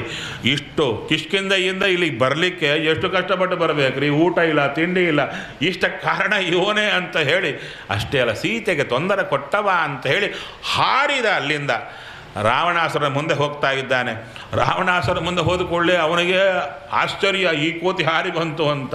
ಅದಕ್ಕೆ ಹೇಳ್ತಾ, ನಾನು ವಾಲಿಯ ತಮ್ಮ ಅಂತ ಹೇಳಿದ ಸುಗ್ರೀವ, ನೀನೇ ಸಂದೇಶ ಕಳಿಸಿದ್ದೀಯಲ್ಲ ಅಂತ ಹೇಳಿ ಯುದ್ಧಕ್ಕೆ ತಾನೇ ಹೊರಡ್ತಾ ಇದ್ದಾನೆ.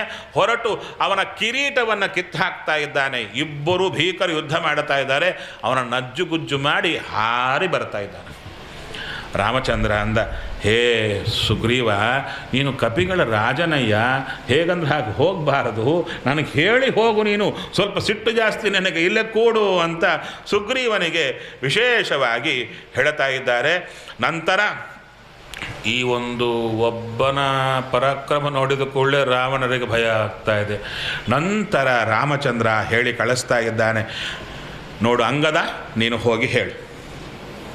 ಯಾಕೆಂದರೆ ನಾನು ಕೊಲ್ಲಬೇಕು ಅವನನ್ನು, ಕೊನೇ ಅವಕಾಶ ಕೊಡ್ತಾ ಇದ್ದೇನೆ, ಹೇಳಿಕವ. ಸೀತೆಯನ್ನು ಬಿಟ್ಟರೆ ಬದುಕ್ತೀಯ, ಇಲ್ಲ ಸತ್ತು ಹೋಗ್ತೀಯ, ಹೇಳಿ ಬಾ. ಅಂಗದ ಸಭೆಗೆ ಹಾರಿ ಹೋದ.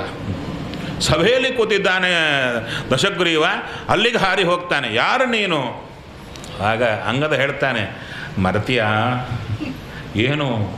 ನಿನ್ನನ್ನು ಅಂದರೆ ಸಮುದ್ರದಲ್ಲಿ ಅರ್ಘ್ಯ ಬಿಡುತ್ತಾ ಇದ್ದ ವಾಲಿಯನ್ನು ಗೆಲ್ಲಬೇಕು ಅಂತ ಹೇಳಿದರೆ ಕೊರಳಲ್ಲಿ ಹಾರ ಇದೆ, ಅದಕ್ಕೆ ಅರ್ಧ ಬಲ ವಾಲಿಗೆ ಬಂದುಬಿಡುತ್ತೆ. ಅದಕ್ಕೆ ಹಿಂದಿನಿಂದ ಹಿಡ್ಕೋಬೇಕು ಅಂತ ರಾವಣಾಸುರ ಎರಡು ಅರ್ಘ್ಯ ಬಿಡೋ ಕಾಲಕ್ಕೆ ಹೀಗೆ ಕೈ ಇರುತ್ತಲ್ಲ, ಎರಡೂ ಕೈಗಳ ಮಧ್ಯೆ ಕೈ ಹಾಕಿ ಹಿಡ್ದ. ಆವಾಗ ಸಂಧ್ಯಾವಂದನ ಬಿಡಲಿಕ್ಕಿಲ್ಲ, ಇವನ ಬಿಡಲಿಕ್ಕಿಲ್ಲ. ಅದಕ್ಕೆ ಎರಡು ಕೈ ಚೂರು ಹೀಗೆ ಅದು ಮೀದ ವಾಲಿ. ಓ ರಾವಣ ಬಡ್ಕೊಳ್ಳೋ ಶುರು ಮಾಡಿದ. ಬಿಡು ಬಿಡ್ತಾನೇ ಇಲ್ಲ. ನಿಧಾನವಾಗಿ ಸಂಧ್ಯಾವಂದನೆ ಮುಗಿಸಿ ಸಂಧ್ಯೋಪಸ್ಥಾನಕ್ಕೆ ಅವನ ಹಿಡ್ಕೊಂಡೇ ಪೂರ್ವದಿಂದ ಪಶ್ಚಿಮಕ್ಕೆ, ನಂತರ ಉತ್ತರದಿಂದ ದಕ್ಷಿಣಕ್ಕೆ ಎಲ್ಲ ಕಡೆ ತಿರುಗಿ ಬಂದ. ಇವನು ಒಂದೇ ರಾವಣ ಹೊಡ್ಕೊತಾ ಇದ್ದಾನೆ. ಕೊನೆಗೆ ಬಂದು ಮನೆಯಲ್ಲಿ ಅವನ ಒದ್ದು ಅಂಗದನ ಏನು ತೊಟ್ಟಲಿಗೆ ಹುಳದಂತೆ ಕಟ್ಟಿದ್ದ. ಇವಾಗ ಚಿಕ್ಕ ಚಿಕ್ಕ ಆಟದ ಗೊಂಬೆ ಇರುತ್ತಲ್ಲ, ಪಟ್ ಅಂತ ಹೊಡೆದಾಗ ತಿರುಗ್ತಾ ಇರುತ್ತೆ. ಆವಾಗ ಅಂಗದ ಹೇಳಿದ ರಾವಣಾಸುರನಿಗೆ, ಅಂಗದ ನಿನ್ನ ಕಾಲಿಂದ ಬಡಿತಾ ಇರ್ತಾನೆ, ಚಿಕ್ಕ ಕೂಸವ, ನೀನೇನೇನು ಮಾಡಿದರೆ ಕತ್ತರಿಸಿ ಹಾಕ್ತೇನೆ. ಆವಾಗ ಅಂಗದ ಕಾಲಿಂದ ಬಡದಾಗೆಲ್ಲ ಹಾ ನಗ್ತಾ ಇದ್ದ ಈ ರಾವಣಾಸುರ. ಅದನ್ನು ಅಂಗದ ಹೇಳ್ತಾನೆ, ನಾ ಬಡದದ್ದು ನೆನಪಿದೆಯಾ? ಅಂಥ ವಾಲಿಯನ್ನು ಕೊಂದ ರಾಮನ ದೂತನಾಗಿ ಬಂದಿದ್ದೇನೆ. ಅವಾಗ ಹೇಳ್ತಾನೆ, ರಾವಣ ಬಿಟ್ಟು ಬಿಡು ಸೀತೆಯನ್ನು, ಇಲ್ಲ ನಿನ್ನ ಪ್ರಾಣ ಬಿಟ್ಟು ಬಿಡು, ಇಷ್ಟೇ ರಾಮಚಂದ್ರ ಹೇಳಿದ್ದು. ಆವಾಗ ಇವನು ಕೊಂದು ಬಿಡು ಅಂತ ಹೇಳಿದಾಗ ನೀನೇನು ಕೊಲ್ಲಿಕ್ಕಾಗುತ್ತೆ ಅಂತ ಅಲ್ಲಿಂದ ಹಾರಿ ಬರ್ತಾ ಇದ್ದಾನೆ. ಆ ದೂತರೆಲ್ಲರೂ ಬಂದರು ಇವನು ಹಿಡ್ಕೊಳ್ಳಿಕ್ಕೆ. ಅವರೆಲ್ಲರನ್ನ ಒಂದೇ ಕ್ಷಣದಲ್ಲಿ ಹಣ್ಣು ಹೇಗೆ ಬಾಳೆಹಣ್ಣು ಕೈಯಿಂದ ಹೊಡೆದ್ರೆ ಹೇಗಾಗುತ್ತೋ ಆ ಥರ ಎಲ್ಲರನ್ನ ಹೊಡೆದು ಸಂಹಾರ ಮಾಡಿ ಬರ್ತಾ ಇದ್ದಾನೆ. ನಂತರ ರಾಮಚಂದ್ರ ಯುದ್ಧವನ್ನು ವಿಶೇಷವಾಗಿ ಪ್ರಕಟ ಮಾಡ್ತಾ ಇದ್ದಾನೆ. ಎಲ್ಲ ರಾಕ್ಷಸರು ಹೊರಗೆ ಬರ್ತಾ ಇದ್ದಾರೆ. ದ್ವಂದ್ವ ಯುದ್ಧ ಶುರು ಆಗ್ತಾ ಇದೆ. ದೊಡ್ಡ ಯುದ್ಧ. ಯಾರಿಂದ ಯಾರು ಯುದ್ಧ ಮಾಡಿದರು ಅಂದರೆ ದೊಡ್ಡ ಪಟ್ಟಿ ಹೇಳ್ತಾ ಇದ್ದಾರೆ. ಯಾರು ಅವಾಗ ಅಲ್ಲ, ನಾವಷ್ಟು ಬ್ಯುಸಿಯಾಗಿರ್ತೀವಿ. ವಾಲ್ಮೀಕಿ ಮಹರ್ಷಿಗಳಿಗೆ ಬೇರೆ ಕೆಲಸ ಇಲ್ವಾ? ಇಷ್ಟ್ಯಾಕೆ ವರ್ಣನೆ ಮಾಡಿದರು ಅಂದರೆ, ಯಾರಾದರೆ ಯುದ್ಧದಲ್ಲಿ ಯಾರು ಯುದ್ಧ ಮಾಡಿದರು, ಯಾರಿಗೆ ಯಾರಿಂದ ಪೆಟ್ಟಾಯಿತು ಅಂತ ತಿಳ್ಕೊಂಡ್ರೆ ಆ ದೈತ್ಯರಿಗೆ ಇಲ್ಲಿ ಪರಾಜಯ ಆಗುತ್ತೆ ಎಂಬ ಸೂತ್ರ ಇರಲಿ. ಅದನ್ನು ಮತ್ತೊಮ್ಮೆ ವಿಸ್ತಾರವಾಗಿ ನೋಡೋಣ. ಸದ್ಯಕ್ಕಂತೂ ಭೀಕರವಾದ ಯುದ್ಧ ಆಗ್ತಾ ಇದೆ. ಕೊನೆಗೆ ರಾವಣಾಸುರ ತನ್ನ ಬಲವನ್ನೆಲ್ಲ ಕಳಿಸಿಕೊಡ್ತಾ ಇದ್ದಾನೆ. ಒಬ್ಬೊಬ್ಬರನ್ನ ಎಲ್ಲರನ್ನ ಕೊಂದು ಹಾಕ್ತಾ ಇದ್ದಾರೆ. ವಿಶೇಷವಾಗಿ ಅದರಲ್ಲಿ ಇಂದ್ರಜಿತ್ ಬರ್ತಾ ಇದ್ದಾನೆ. ಇಂದ್ರಜಿತ್ತು ವಿಶೇಷವಾಗಿ ನಾಗಾಸ್ತ್ರವನ್ನು ಪ್ರಯೋಗ ಮಾಡ್ತಾ ಇದ್ದಾನೆ. ರಾಮ ಲಕ್ಷ್ಮಣರಿಬ್ಬರು ಬಿದ್ದು ಹೋಗ್ತಾ ಇದ್ದಾರೆ. ಅಲ್ಲ, ನಾಗರಿಗೆ ನಾಯಕ ಲಕ್ಷ್ಮಣ, ನಂತರ ಸರ್ವನಾಯಕ ರಾಮಚಂದ್ರ ಬಿದ್ದಂತೆ ಇದ್ದರು.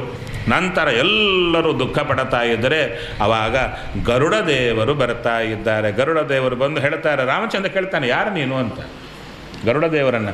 ಗರುಡ ಹೇಳ್ತಾನೆ, ನಿನ್ನ ಸ್ನೇಹಿತನಯ್ಯ, ನಾನು ಬಂದಿದ್ದೇನೆ ರಾಮಚಂದ್ರ ತಿಳಿ. ಅಂದರೆ ತಾನು ಯಾರೋ ತಿಳಿಯದವನಂತೆ ಪ್ರವರ್ತನೆ ಮಾಡುತ್ತಾನೆ ರಾಮಚಂದ್ರ. ಆ ರೀತಿಯಾಗಿ ಗರುಡ ದೇವರಿಂದ ನಾಗಪಾಶ ವಿಮುಕ್ತರಾದರು. ನಂತರ ವಿಶೇಷವಾಗಿ ಇಂದ್ರಜಿತ್ತು ಅಸ್ತ್ರಗಳನ್ನು ಪ್ರಯೋಗ ಮಾಡ್ತಾ ಅವನು ತುಂಬ ಸಂತೋಷಪಟ್ಟ. ಮನೆಗೆ ಹೋಗಿ ನಾನು ಕಟ್ಟಿ ಹಾಕಿದೆ ಅಂತ ಅಷ್ಟರೊಳಗೆ ಎದ್ದು ಕೊಡ್ತಾ ಇದ್ದಾರೆ.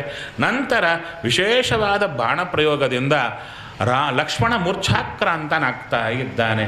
ಅಂಥ ಕಾಲಕ್ಕೆ ರಾಮಚಂದ್ರ ಹೇಳಿದ, ಅಯ್ಯೋ ಲಕ್ಷ್ಮಣ ಬಿದ್ದ ಅಂತ ಹೇಳಿದಾಗ ಅವಾಗ ಹೇಳ್ತಾ ಇದ್ದಾನೆ ಜಾಂಬವಂತ.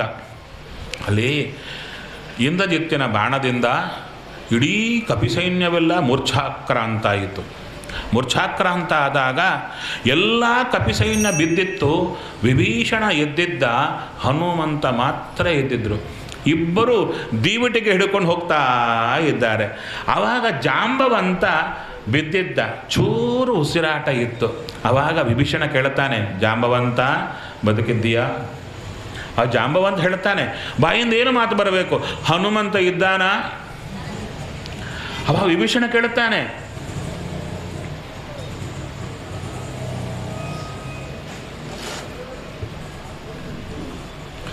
ವಿಭೀಷಣ ಕೇಳುತ್ತಾನೆ, ಅಲ್ಲಯ್ಯ, ರಾಮ ಹೇಗಿದ್ದಾನೋ ಕೇಳಲಿಲ್ಲ, ಲಕ್ಷ್ಮಣ ಹೇಗಿದ್ದಾನೋ ಕೇಳಲಿಲ್ಲ, ಸುಗ್ರೀವ ಅಂಗದ ಯಾರನ್ನೂ ಕೇಳಿಲ್ಲ, ಹನುಮಂತನ ಕೇಳ್ತಾ ಇದ್ದೀಯಾ? ಅವಾಗ ಜಾಂಬವಂತ ಹೇಳ್ತಾನೆ, ಹನುಮಂತ ಒಬ್ಬ ಬದುಕಿದ್ರೆ ಎಲ್ಲರೂ ಬದುಕ್ತಾರೆ, ಮಿಕ್ಕವರಿಂದ ಉಪಯೋಗವೇನು ಅಂತ ಹೇಳ್ತಾನೆ.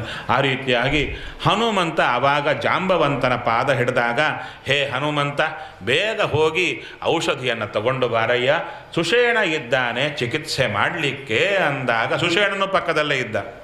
ಯಾಕಂದರೆ ಡಾಕ್ಟ್ರೇ ಬಿದ್ದೋದ್ರೆ ಹೇಗೆ? ಡಾಕ್ಟ್ರ್ ಬಿದ್ದಿಲ್ಲ, ಡಾಕ್ಟ್ರ್ ಚೆನ್ನಾಗಿದ್ದಾನೆ. ಅದಕ್ಕೆ ಹೇಳಿದ ಕೂಡಲೇ ಪರ್ವತ ಹತ್ರ ಬರ್ತಾ ಇದ್ದಾನೆ ಸ್ವಾಮಿ. ಹನುಮಂತ ಬರ್ತಾ ಇದ್ದಾರೆ. ಬಂದು ಆ ಪರ್ವತವನ್ನು ಕೇಳ್ತಾ ಇದ್ದಾರೆ, ಔಷಧಿಗಳು ಎಲ್ಲಿದ್ದರೆ ಹೊರಗೆ ಬರಲಿ. ಅಲ್ಲ, ನಿನಗೆ ಗೊತ್ತಿಲ್ವಾ? ತಗೊಂಡು ಹೋಗು ಅಂದರೆ, ನನಗೆ ಗೊತ್ತು, ನಾನು ಬಂದಾಗ ಗೌರವದಿಂದ ಹೊರಗೆ ತರಬೇಕು. ಆದ್ದರಿಂದ ಪರ್ವತರಾಜ ಅಲ್ಲಿ ಔಷಧಿಗಳು ಬರಲಿಲ್ಲ, ಅದಕ್ಕಂದ ನೀವು ಬರೆದಿದ್ರೆ ನಿಮ್ಮನ್ನು ಆ ಪರ್ವತವನ್ನೇ ಹೊತ್ತುಕೊಂಡು ಹೋಗ್ತೇನೆ ಅಂತ ಹೇಳಿ, ಯದ್ಯಪಿ ಹನುಮಂತ ನಾಟಕ ಆಡಿದ್ದಲ್ಲಿ ಆ ಪರ್ವತವನ್ನು ಎತ್ತಿಕೊಂಡು ಬರ್ತಾ ಇದ್ದಾನೆ. ಎಲ್ಲರಿಗೂ ವಿಸ್ಮಯ. ಎಲ್ಲಯ್ಯ, ಔಷಧಿ ಒಂದು ಚೂರು ತೊಗೊಂಡು ಬಾರಯ್ಯ ಅಂದರೆ ಪರ್ವತವನ್ನೇ ಹೊತ್ತುಕೊಂಡು ಬಂದಿದ್ದೀಯಾ? ಹೇಗೆ ತಂದರು ಅಂದರೆ ಸಾಸಿವೆ ಕಾಳು ತಂದಂತೆ ತರ್ತಾ ಇದ್ದಾರೆ. ತಂದ ಮೇಲೆ ಆ ಕೆಲಸ ಆಯಿತು. ಹೇಳ್ತಾ ಇದ್ದಾರೆ. ವಿಶಲ್ಯಕರಣಿ, ಸಂಧಾನಕರಣಿ, ಸಂಜೀವಕರಣಿ ಅಂತ ಎಲ್ಲ ಪಟ್ಟಿ ಕೊಡ್ತಾ ಇದ್ದಾರೆ. ಅದರ ವಾಸನೆ ನೋಡಿದರೆ ಒಂದು ವಿಶಲ್ಯಕರಣಿ ಅಂತ. ಆ ವಾಸನೆ ನೋಡಿದ ಕೂಡಲೇ ಒಳಗೆ ಹೋದ ಎಲ್ಲ ಬಾಣ, ಎಲುಬು ಎಲ್ಲ ಎಲುಬು ಅಂದರೆ ಅರ್ಥ ಆಗಿಲ್ಲಲ್ವಾ, ಸ್ವಲ್ಪ ಹೇಳ್ತೇನೆ.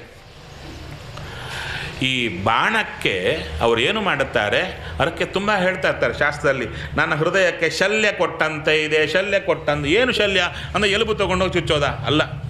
ಬಾಣಕ್ಕೆ ಒಂದು ಚಿಕ್ಕ ಎಲುಬಿನ ಚೂಪಾಗಿ ಮಾಡಿ ಬಾಣದ ತುದಿಗಿಡ್ತಾರೆ. ಅದಕ್ಕೆ ವಿಷವೂ ಹಚ್ತಾರೆ, ಏನು ಬೇಕಾದ್ರೂ ಹಚ್ಚಿಬಿಡ್ತಾರೆ. ಹಚ್ಚಿ ಎದೆಗೆ ಹೊಡೆಯುತ್ತಾರೆ. ಹೊಡೆದರೆ ಆ ಬಾಣ ಎದೆಗೆ ಚುಚ್ಚಿದಾಗ ಎಲುಬಿನ ಸಹಿತ ಒಳಗೆ ಹೋಗುತ್ತೆ. ಬಾಣ ತೆಗೆದರೆ ಬದುಕ್ತಾನೆ. ಎಲುಬಿನ ಚೂರು ಬುಲೆಟ್ ಥರ ಒಳಗೇ ಇರುತ್ತೆ. ಅದು ಅವನ ಕೊಲ್ತಾ ಇರುತ್ತೆ. ಅಂಥ ಎಲುಬುಗಳು ಇವರ ಮೈಯಲ್ಲೆಲ್ಲ ಹೋಗಿಬಿಟ್ಟಿವೆ, ಸಾವಿರಾರು. ಅಂಥ ಕಾಲಕ್ಕೆ ಈ ಹೇಳ್ತು ವಿಶಲ್ಯಕರಣಿ ಅಂತ ಒಂದೊಂದು ತೆಗಿಬೇಕಾಗಿಲ್ಲಂತೆ. ಅದು ಮೂಸಿ ನೋಡಿದರೆ ಎಲ್ಲ ಎಲುಬು ಹೊರಗೆ ಬರುತ್ತಂತೆ. ಸಿಕ್ಬಿಟ್ರೆ ಬಹಳ ಚೆನ್ನಾಗಿರುತ್ತೆ, ನಮ್ಮ ಡಾಕ್ಟರ್ಸ್ಗೆಲ್ಲ ಫಸ್ಟ್ ಕ್ಲಾಸ್ ಆಗಿರುತ್ತೆ. ಈ ಆಪರೇಷನ್ನೇ ಬೇಕಾಗಿಲ್ಲ, ಚೆನ್ನಾಗಿರುತ್ತೆ. ಅದ್ಭುತವಾಗಿ ಎಲ್ಲರೂ ಎದ್ದು ಕೊಡ್ತಾ ಇದ್ದಾರೆ. ರಾಮಚಂದ್ರ ಲಕ್ಷ್ಮಣ ಆಲಿಂಗನ ಮಾಡಿಕೊಡ್ತಾ ಇದ್ದಾನೆ. ಹನುಮಂತ ನೀನಯ್ಯ ಇರಬೇಕಾಗಿದ್ದು. ಮತ್ತು ಪರ್ವತ ಬಿದ್ದಾಯಿತು. ಒಂದೇ ಕ್ಷಣದಲ್ಲಿ ಎಡಗೈಯಿಂದ ಬಿಸಾಡಿದರೆ ಹೋಗಿ ಬಿದ್ದರೆ ಹೇಗೆ, ಮತ್ತು ಯಾರನ್ನು ನೋಡಿದರೆ ಪರ್ವತ ಎತ್ತಿದರ ಇಲ್ಲವಾ ಅಂತ ಸಂಶಯ ಬರಬಾರದು. ಆ ರೀತಿಯಾಗಿ ನಮಸ್ತೆ ಕೌಶಲಾಯ ಅಂತ ಹೇಳಿದರು. ಆ ರೀತಿಯಾಗಿ ಹನುಮಂತನ ಪರಾಕ್ರಮ ತೋರಿಸಿದರು. ಮತ್ತು ರಾವಣಾಸುರ ಯುದ್ಧಕ್ಕೆ ಬರ್ತಾ ಇದ್ದಾನೆ. ಆ ಯುದ್ಧದಲ್ಲಿ ಬಾಣಪ್ರಯೋಗ ಮಾಡುತ್ತಾ ಇದ್ದಾನೆ. ಲಕ್ಷ್ಮಣನಿಗೂ ರಾವಣಾಸುರನಿಗೂ ಯುದ್ಧ ನಡೀತಾ ಇದೆ. ಯುದ್ಧ ನಡೆಯುವಾಗ ಶಕ್ತಿಯ ಆಯುಧವನ್ನು ಪ್ರಯೋಗ ಮಾಡುತ್ತಾ ಇದ್ದಾನೆ. ಲಕ್ಷ್ಮಣ ಮೂರ್ಛಾಕ್ರಾಂತನಾದ. ಆವಾಗ ಲಕ್ಷ್ಮಣನನ್ನು ಹೊತ್ತುಕೊಂಡು ಹೋಗ್ಲಿಕ್ಕೆ ನೋಡ್ತಾನೆ ರಾವಣಾಸುರ. ಅವಾಗ ಹೇಳ್ತಾರೆ ಕದಲಿಸಲಿಕ್ಕಾಗಿಲ್ಲಂತವನಿಗೆ. ಯಾಕೆ? ಅಲ್ಲಿ ಆಚಾರ್ಯ ಹೇಳ್ತಾರೆ, ವಾಯುದೇವರಿಗೆ ರಾಮಚಂದ್ರ ಹೇಳಿದ ಕೂಡಲೇ ವಾಯುದೇವರು ಯಾರಿಗೂ ಕಾಣಿಸದೆ ಚಿಕ್ಕ ರೂಪದಿಂದ ಆ ಲಕ್ಷ್ಮಣನ ಕರ್ಣದತ್ರ ಬಂದು ಮೂಲ ರೂಪದ ಸ್ಮರಣೆ ತಂದು ಕೊಡುತ್ತಾರೆ. ಮೂಲ ರೂಪದ ಸ್ಮರಣೆ ತಂದು ಇದು ಇಲ್ಲಿ ಏನು ಹೇಳಿಲ್ಲ. ಆ ಸೀಕ್ರೆಟ್ ಓಪನ್ ಮಾಡಿದ್ದು ಆಚಾರ್ಯರು ಮಾತ್ರ. ಇಲ್ಲಿ ಏನಿದೆ? ಯಾಕೆ ಅಂದರೆ ತನ್ನ ಮೂಲ ರೂಪದ ಸ್ಮರಣೆಯನ್ನು ಮಾಡಿದ್ದಕ್ಕೆ ರಾವಣಾಸುರ ಮುಟ್ಲಿಕ್ಕಾಗಿಲ್ಲ ಅಂತ ಇಷ್ಟೇ ಹೇಳ್ತಾರೆ. ಆ ಸ್ಮರಣೆ ತಂದು ಕೊಟ್ಟದ್ದು ಯಾರು ಅಂತ ಇದು ಹೇಳಿಲ್ಲ, ಅದು ನಮ್ಮ ಆಚಾರ್ಯ ಹೇಳಿದ್ದಾರೆ. ಸರಿ, ನಂತರ ಮತ್ತು ಹನುಮಂತ ಏನು ಮಾಡಿದ? ಲಕ್ಷ್ಮಣನನ್ನು ಹೊತ್ತುಕೊಂಡು ಸರಸರ ಹೋದಂತೆ ರಾವಣ ಹತ್ರಿಗೆ. ಅಲ್ಲೂ ಹೇಳುತ್ತಾರೆ, ರಾಮನ ಹತ್ರ ಹೋದ್ರಂತೆ. ರಾವಣಾಸುರ ಕದಲಿಸಲಿಕ್ಕಾಗಿಲ್ಲ. ಹನುಮಂತ ಹೇಗೆ ಎತ್ತಿದ ಅಂದರೆ ಹನುಮಂತನಕ್ಕಿಂತ ಬಹಳ ಚಿಕ್ಕವಾದ್ದರಿಂದ ಎತ್ತುಕೊಂಡೇ ಹೋಗಿಬಿಟ್ರು ಅಂತ ಹೇಳ್ತಾ ಇದ್ದಾರೆ. ಆದರೆ ಇದು ಒಪ್ಪಲ್ಲ, ಬೇರೆಯವರು ಸುತ್ತು ಇದ್ದವರು ಅಲ್ವಾ, ಅವರು ಒಪ್ಪಲ್ಲ. ಅವರೇ ದೊಡ್ಡವರು, ಅವರಿಗೆ ಇವರು ವಾಯುದೇವರೇ ಚಿಕ್ಕವರು. ಅವ್ರು ಹೇಳ್ತಾರೆ, ನಮ್ಮ ಗರುಡ ದೇವರ ವಾಹನ ಬರುವಷ್ಟು ವೈಭವ ನೀವು ವಾಯುವಾಹನಗೆ ಏನಕ್ಕಿದೆ ಅಂತ ಹೇಳ್ತಾರೆ. ಹೌದಲ್ವ? ಬೇಡ, ಇಲ್ಲಿ ಸದ್ಯಕ್ಕೆ ಅದು ಬೇಡ. ಸದ್ಯಕ್ಕೆ ಮುಂದೆ ಹೋದರೆ ವಿಶೇಷವಾಗಿ ಎಲ್ಲವನ್ನ ಹನುಮಂತ ಸರಿ ಮಾಡುತ್ತಾ ಬಂದಿದ್ದಾನೆ. ನಂತರ ಆ ಲಕ್ಷ್ಮಣನನ್ನು ಬದುಕಿಸಿ ವಿಶೇಷವಾಗಿ ಎಚ್ಚರವನ್ನು ತಂದುಕೊಟ್ಟು ರಾಮನಿಗೆ ಸಂತೋಷ ಕೊಟ್ಟ. ಕೊನೆಗೆ ಯುದ್ಧ ಭೀಕರವಾಗಿ ನಡೀತಾ ಇದೆ. ಅಂಥ ಕಾಲಕ್ಕೆ ಇಂದ್ರಜಿತುವನ್ನು ಏನು ಮಾಡಬೇಕು ಅಂತ ನೋಡುತ್ತಾ ಇದ್ದಾನೆ. ಅವಾಗ ಹೇಳ್ತಾ ಇದ್ದಾನೆ ವಿಭೀಷಣ, ಇಂದ್ರಜಿತ್ತನ್ನು ಕೊಲ್ಲಬೇಕಾದರೆ ಅವನು ಬೇರೆ ಕಡೆಗೆ ಹೋಗಿದ್ದಾನೆ, ಅಲ್ಲಿ ಯಜ್ಞವನ್ನು ಮಾಡುತ್ತಾ ಇದ್ದಾನೆ.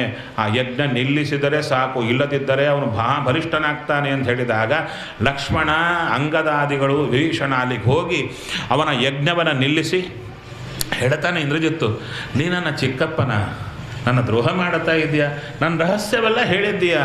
ಅವಾಗ ಹೇಳುತ್ತಾನೆ, ನಿಮ್ಮಪ್ಪ ಯಾವಾಗ ನಿನ್ನ ಮಾತು ಕೇಳಿಕೊಂಡು ನನ್ನ ಚೀತ್ಕಾರ ಹಾಕಿ ಹೊರಗೆ ಹಾಕಿದ್ನೋ, ನಾನು ಅವಾಗ ನಿಮ್ಮ ಚಿಕ್ಕಪ್ಪ ಅಲ್ಲವೇ ಅಲ್ಲ, ಅದಕ್ಕೆ ನಿನ್ನ ಶತ್ರುವಾಗಿದ್ದೇನೆ ಅಂತ ಹೇಳಿ ತೋರಿಸಿದಾಗ ಲಕ್ಷ್ಮಣನಿಂದ ಆ ಇಂದ್ರಜಿತ್ತುವಿನ ಸಂಹಾರ ಆಗ್ತಾ ಇದೆ. ರಾಮಚಂದ್ರ ಸಂತೋಷ ಪಡ್ತಾ ಇದ್ದಾನೆ.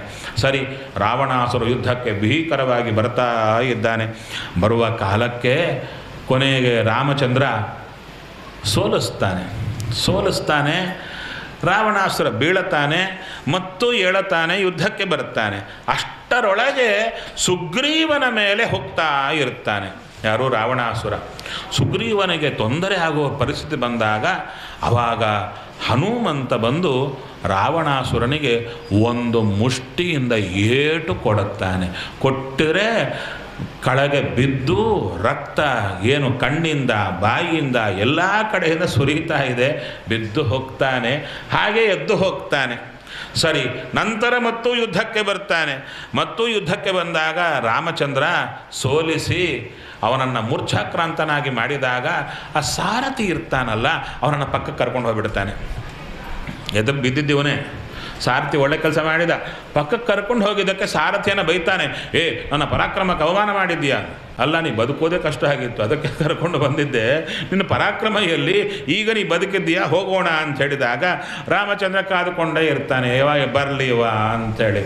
ಸರಿ, ಅಷ್ಟರೊಳಗೆ ಹನುಮಂತ ಹೇಳ್ತಾನೆ, ರಾಮಚಂದ್ರ ಅವನು ರಥದಲ್ಲಿ ಬರ್ತಾ ಇದ್ದಾನೆ, ನಿನಗೆ ರಥ ಇಲ್ಲ, ನಾನೇ ರಥ ಅಂತ ಹನುಮಂತ ಹೊತ್ತುಕೊಂಡು ಹೋಗ್ತಾನೆ. ಅದಕ್ಕೆ ವಾಯು ವಾಹನನಾಗಿಯೇ ಸ್ವಾಮಿ ನಮ್ಮೊಳಗಿಂದ ಕೊನೆ ಚರಮದೇಹವನ್ನು ನಾವು ಪಡೆದಾಗ, ಚರಮದೇಹದಿಂದ ಉತ್ಕ್ರಮಣ ಆಗುವಾಗ ವಾಯು ವಾಹನನಾಗಿ ಸ್ವಾಮಿ ಹೊರಡುತ್ತಾನೆ ಅಂತ ಹೇಳುತ್ತಾರೆ.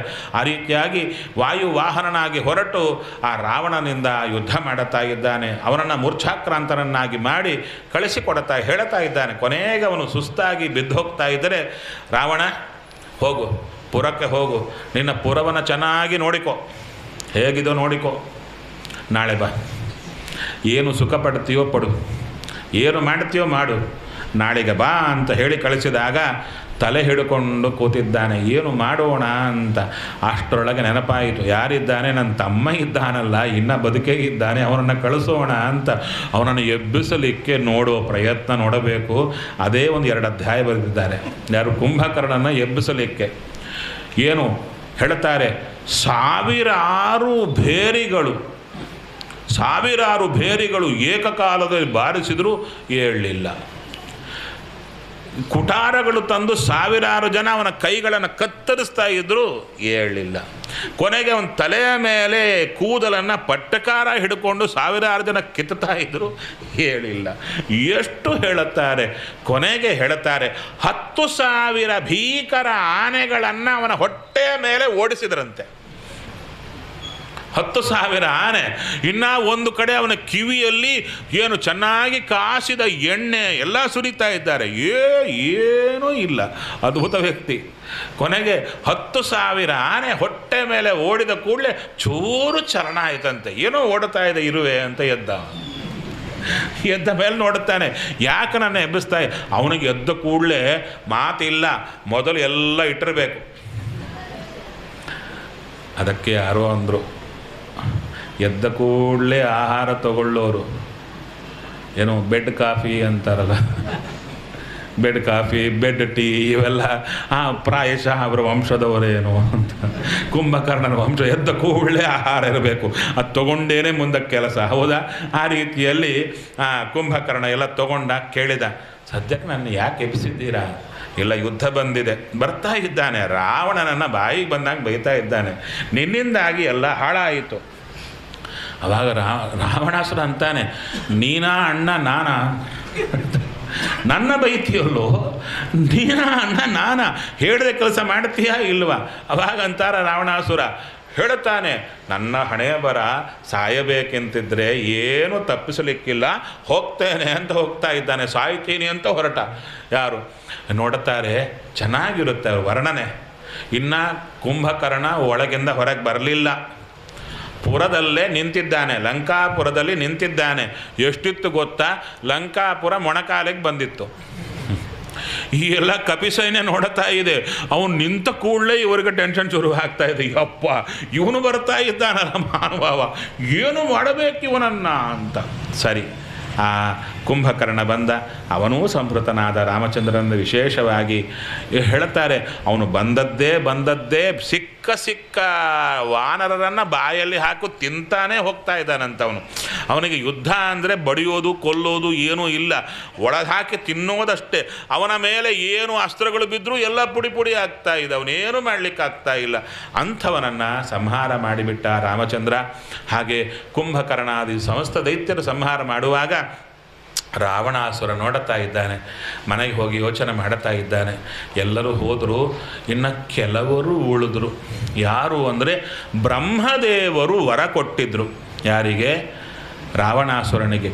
ಮಹೌಘ ಮಹೌಘ ಮಹೌಘ ಹೋಗ್ರಿ, ಅಷ್ಟು ಬಲ. ಯಾವುದು? ರಾಕ್ಷಸ ಬಲ. ಅದೆಲ್ಲ ಮಹಾಭೀಕರರಾದ ವರದಿಂದ ಅಬದ್ಧರಾಗಿರ್ತಕ್ಕಂಥ ಬಲ. ಅವರೆಲ್ಲ ಲಂಕಾಪಟ್ಟಣದಲ್ಲಿ ಹಿಡಿಸೋದೇ ಇಲ್ಲ. ಮತ್ತು ಕೊಟ್ಟರೆ ನಾನೇನು ಮಾಡಲಿ ಸ್ವಾಮಿ ಅಂದರೆ ಅವರೆಲ್ಲ ಚಿಕ್ಕ ಪ್ರದೇಶದಲ್ಲಿ ಹಿಡಿಯುವಂತೆ ವರ ಕೊಟ್ಟಿದ್ದರು. ಅವರೆಲ್ಲ ಕೂತ್ಕೊಂಡಿದ್ರು. ರಾವಣಾಸುರ ನೋಡ್ತಾನೆ, ನಾನೇ ಸಾಯ್ತಾ ಇದ್ದೇನೆ, ನೀವು ಯಾಕೆ, ನೀವು ಹೋಗ್ರಿ ಅಂತ ಕಳಿಸಿದ. ಸರಿ, ಅವರೆಲ್ಲರೂ ಬರ್ತಾ ಇದ್ದಾರೆ. ಎಷ್ಟು ಬಂದರೂ ಗೊತ್ತೋ, ಹೇಳ್ತಾರೆ 4 ಕಡೆಯಿಂದ ಸಮುದ್ರದಂತೆ ಉಕ್ಕಿ ಬರ್ತಾ ಇದ್ದಾರೆ.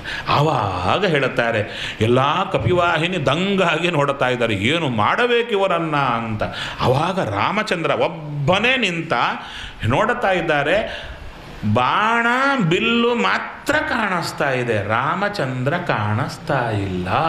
ಆ ಥರ ಶರವರ್ಷವನ್ನು ಹಾಕ್ತಾ ಇದ್ದಾನೆ ರಾಮಚಂದ್ರ. ಅಷ್ಟೇ ಅಲ್ಲ, ರಾಮನ ಒಂದು ವಿಶೇಷ ಗಾಂಧರ್ವಾಸ್ತ್ರ ಪ್ರಯೋಗ ಮಾಡುತ್ತಾನೆ ಎಲ್ಲರ ಮೇಲೆ. ಗಾಂಧರ್ವಾಸ್ತ್ರ ಪ್ರಯೋಗ ಮಾಡೋದಷ್ಟೇ ಅಲ್ಲ, ತಾನೇ ಎಲ್ಲ ಕಡೆ ಕಾಣಿಸಲಿಕ್ಕೆ ಶುರು ಮಾಡುತ್ತಾ ಇದ್ದಾನೆ. ಹೇಳ್ತಾ ಇದ್ದಾರೆ ವಾಲ್ಮೀಕಿ ರಾಮಾಯಣದಲ್ಲಿ, ಅವ ಪ್ರತಿಯೊಬ್ಬರಿಗೂ ರಾಮಚಂದ್ರನೇ ಕಾಣಿಸ್ತಾ ಇದ್ದಾನೆ. ಎಲ್ಲರ ಕಡೆ ರಾಮಚಂದ್ರ ಕಾಣಿಸ್ತಾ ಇದ್ದಾನೆ. ಎಲ್ಲರೂ ತಮ್ಮ ತಮ್ಮ ಎದುರಿಗೆ ತಮ್ಮವರನ್ನೇ ಹಾಕಿ ಕೊಲ್ತಾ ಇದ್ದಾರೆ. ರಾಮ ಸಿಕ್ಕ ಅಂತ ಎಲ್ಲರೂ ಕ್ಷಣದಲ್ಲಿ ಪುಡಿ ಪುಡಿ ಪುಡಿ ಪುಡಿ ಆಗ್ತಾ ಇದ್ದಾರೆ. ಅದಕ್ಕೆ ದಾಸರು ಹೇಳ್ತಾರೆ, ಇವನಿಗೆ ಅವ ರಾಮ, ಅವನಿಗೆ ಇವ ರಾಮ. ಇದನ್ನೇ ಹನುಮಂತ ನೆನೀತಾನೆ. ರಾಮಚಂದ್ರ, ನಮ್ಮಿಂದಾಗಿ ನೀ ಬದುಕಿದ್ದೇನಯ್ಯ, ನಿನ್ನಿಂದಾಗಿ ನಾವು ಬದುಕಿದ್ದೇವೆ, ಒಬ್ಬನೇ ಎಲ್ಲರನ್ನ ಸಂಹಾರ ಮಾಡಿದ್ದೀಯಲ್ಲ ಅಂತ. ಆ ರೀತಿಯಲ್ಲಿ ಅವರನ್ನೆಲ್ಲರೂ ಸಂಹಾರ ಮಾಡಿದ ಮೇಲೆ ರಾವಣಾಸುರ ಯುದ್ಧಕ್ಕೆ ಬರ್ತಾ ಇದ್ದಾನೆ. ಕೊನೇ ದಿವಸ ಬಂದಾಗ ರಾಮಚಂದ್ರ ರಾವಣರ ಯುದ್ಧ. ಅದಕ್ಕೆ ಹೇಳ್ತಾರೆ, ರಾವಣ ಯುದ್ಧಕ್ಕೆ ಹೋಲಿಕೆ ಯಾವುದನ್ನು ಕೊಡಬೇಕು ಅಂದರು. ರಾವಣ ಯುದ್ಧವೇ ಕೊಡಬೇಕು, ಇನ್ಯಾವುದೂ ಇಲ್ಲ. ಅಷ್ಟು ಭೀಕರ ಯುದ್ಧ ಮಾಡಿದ್ದು.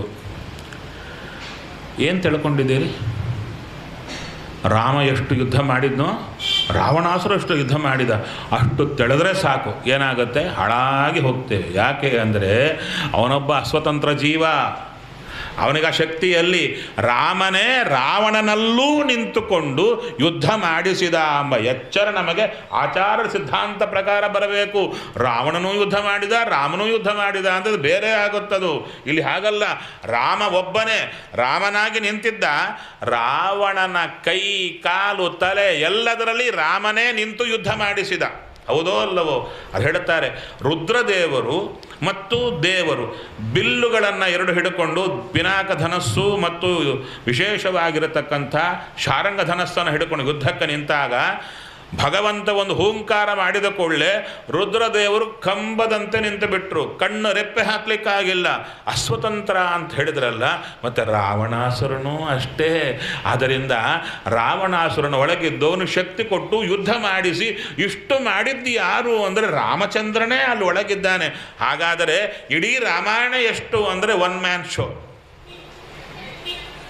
ಕಪಿಗಳಲ್ಲಿ ರಾಮಚಂದ್ರ, ರಾಕ್ಷಸರಲ್ಲಿ ರಾಮಚಂದ್ರ ಒಬ್ಬನೇ ಅವರವರ ಕೈಕಾಲುಗಳನ್ನು ಕದಲಿಸಿ ಯುದ್ಧ ಮಾಡಿಸಿ ಕೊಲ್ಲಿಸಿ ಎಲ್ಲ ಮಾಡಿ ಒಂದೇ ಸ್ವಾಮಿಯೇ ಇಷ್ಟು ಕಾರ್ಯ ಮಾಡಿದ ಅಂತ ಯಾರ ತಲೆಗೆ ಬರುತ್ತೆ, ಅದು ನಿಜವಾದ ರಾಮಾಯಣ ಉಳಿಯಿತು ಅಂತ ಹೇಳ್ತಾರೆ.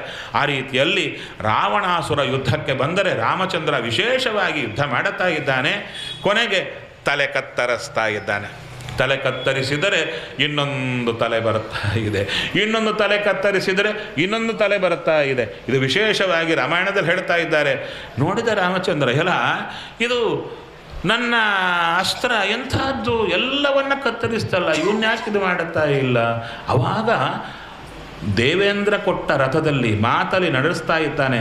ಮಾತಲಿ ಹೇಳುತ್ತಾನೆ, ರಾಮಚಂದ್ರ ಮನುಷ್ಯರಂತೆ ಯಾಕೆ ನಾಟಕ ಮಾಡ್ತೀಯಯ್ಯ, ಬ್ರಹ್ಮಾಸ್ತ್ರ ಪ್ರಯೋಗ ಮಾಡು, ಬ್ರಹ್ಮದೇವರು ಕೊಟ್ಟ ಅಸ್ತ್ರ ಪ್ರಯೋಗ ಮಾಡು ಅಂತ ಹೇಳಿದಾಗ, ಹೌದಾ ಮಾಡಲಾ ಅಂತ ಮೋಹ ಕೊಡೋದರಲ್ಲಿ ರಾಮಚಂದ್ರನಷ್ಟು ಮೋಹ ಕೊಡೋರು ಯಾರೂ ಇಲ್ಲ. ಅವನಿಗೆ ಗೊತ್ತಿಲ್ಲ ಅಂತ ಮೋಹ ಕೊಡೋದರಲ್ಲಿ ರಾಮಕೃಷ್ಣರು ಬಹಳ ಮಾಡುತ್ತಾರೆ. ಉದ್ಧವ ಹೇಳುತ್ತಾನೆ, ಭಾಗವತಲ್ಲಿ ಹೇಳುತ್ತಾನೆ, ಎಲ್ಲಿ ಅಯ್ಯ ಟೈಮ್ ಆಯಿತು, ಬಿಡಬೇಕಾ ನಿಮ್ಮನ್ನು? ಒಂದು 5 ನಿಮಿಷ ಕಾಟ ಕೊಡ್ತೇನೆ. ಏನು ಮಾಡೋದು, ರಾಮಾಯಣ ಅಂಥದ್ದು ತಪ್ಪಿದ್ದಲ್ಲ. ಉದ್ಧವನಿಗೆ ಕೃಷ್ಣ ಹೇಳ್ತಾನೆ, ಈ ಜರಾಸಂಧನ ಕಾಟ ಜಾಸ್ತಿ ಆಗಿದೆ, ಎಲ್ಲಾದರೂ ಒಳ್ಳೆ ಒಂದು ಆಲೋಚನೆ ಇದ್ದರೆ ಹೇಳು. ಯಾಕೆ? ನನ್ನ ತಲೆ ಓಡ್ತಾ ಇಲ್ಲ. ಆವಾಗ ಉದ್ಧವ ಅಂದುಕೊಂಡ, ಕೃಷ್ಣನಿಗೂ ತಲೆ ಓಡ್ತಾ ಇಲ್ಲ ಅಂತ ಒಳ್ಳೆ ಆಲೋಚನೆ ಕೊಟ್ಟ. ಕೊನೆಗೆ ಹೇಳ್ತಾನೆ ವಿದುರನ ಹತ್ರ, ನಾನು ಕೃಷ್ಣನಿಗೆ ತಲೆ ಓಡಿಲ್ಲ ಅಂದುಕೊಂಡೆ, ನನ್ನ ತಲೆ ಓಡಿಲ್ಲ. ಆ ಕೃಷ್ಣ ಎಷ್ಟು ಮೋಹ ಕೊಟ್ಟ. ಹಾಗೆ ರಾಮಚಂದ್ರ ಆ ಬ್ರಹ್ಮಾಸ್ತ್ರವನ್ನು ಪ್ರಯೋಗ ಮಾಡಿದ ಕೂಡಲೇ ರಾವಣಾಸುರ ಸಂಹೃತನಾಗ್ತಾ ಇದ್ದಾನೆ. ಭೀಕರವಾದ ಅವನ ಸಂಹಾರ ಆಯಿತು. ದೇವದುಂದುವಿಗಳು ಮೊಳಗುತ್ತಾ ಇವೆ, ಎಲ್ಲರೂ ಸಂತೋಷ ಪಡ್ತಾ ಇದ್ದಾರೆ. ಶಾಂತ ವಾತಾವರಣ ಆಯಿತು. ಇನ್ನು ಮುಂದಿನ ಕತೆ ನಾಳೆ ನೋಡೋಣ. ಶ್ರೀಕೃಷ್ಣ ಅರ್ಪಣಮಸ್ತು. ನಾಳೆ ಬೆಳಿಗ್ಗೆ 9 ಗಂಟೆಗೆ ಎಲ್ಲರೂ ಇಲ್ಲಿ ಸೇರಿದರೆ 9 ರಿಂದ 10 ಗಂಟೆವರೆಗೂ ರಾಮನ ಪಟ್ಟಾಭಿಷೇಕ ಪರ್ಯಂತ ಕಥಾ. ನಂತರ ಮಂತು ವಿಶೇಷವಾಗಿ ಮಂತ್ರಾಕ್ಷತ ಎಲ್ಲ ಇರುತ್ತೆ. ಇನ್ನು ಮಿಕ್ಕ ಮಾತನ್ನು ನಮ್ಮ ಇವರು ಹೇಳುತ್ತಾರೆ.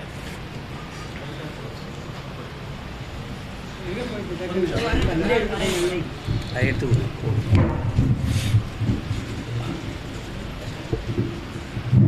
ಶ್ರೀ ಗುರುಭ್ಯೋ ನಮಃ. ಈ ವರ್ಷ 8ನೇ ದಿವಸ ರಾಮನ ಮಹೋತ್ಸವ ಬಂತು. ಇದ್ದರೂ ಅದು ವಿಜೃಂಭಣೆಯಿಂದ ನಡೀತಾ ಇದೆ. ಪಂಡಿತ ಕರ್ನೂರು ಶ್ರೀನಿವಾಸಾಚಾರ್ಯವರು ಒಂದು ಮುತ್ತು ಥರ ಮಧ್ಯಮದಲ್ಲಿ ಒಂದು ಮುತ್ತು ಬರಬೇಕು. ಯಾರು ಹೇಳಿದಾಗ ಜನರು ಕೇಳಿ ಮುತ್ತು ಬಂದದ ಕೇಳಿ ಭಕ್ತಿ ಉಳ್ಳವರೆಲ್ಲ ಕಟ್ಟಿಗೊಳ್ಳಿ ಸೆರಗಲ್ಲಿ ಮುತ್ತು ಬಂದದ ಕೆರೆಗೆ ದಾಸರು ಮಾಡಿದ್ದಂಗೆ ಮುತ್ತು ಬಂದಿದ್ದಾರೆ. ನಾವೊಂದು 8 ದಿನ ಎಲ್ಲ ಶ್ರವಣ ಮಾಡ್ತಾಯಿದ್ದೆವು. ಯಾರು ಎಷ್ಟೋ ಜನಕ್ಕೆ ಕೆಲಸ ಇರ್ತಾ ಬರದಂಗೆ ಇರ್ಬೋದು. ಅವರೆಲ್ಲ ನಾಳಿನ ದಿನ ಬಂದು 9 ರಿಂದ 10 ಅವರೇ ಹೇಳಿದ್ದಾರಲ್ಲ, ಆ ಟೈಮಿಗೆ ಇಲ್ಲಿ ಮಗಳ ನಡೀತಾ ಬಂದು ಶ್ರವಣ ಮಾಡಿ ನೀವೆಲ್ಲ ಧನ್ಯರಾಗಬೇಕು. ನಾವು ಹಂಗೆ ಮಾತಾಡ್ತಾ ದಂಡಿ ಇದ್ದರೆ ಅದು ಕಷ್ಟ.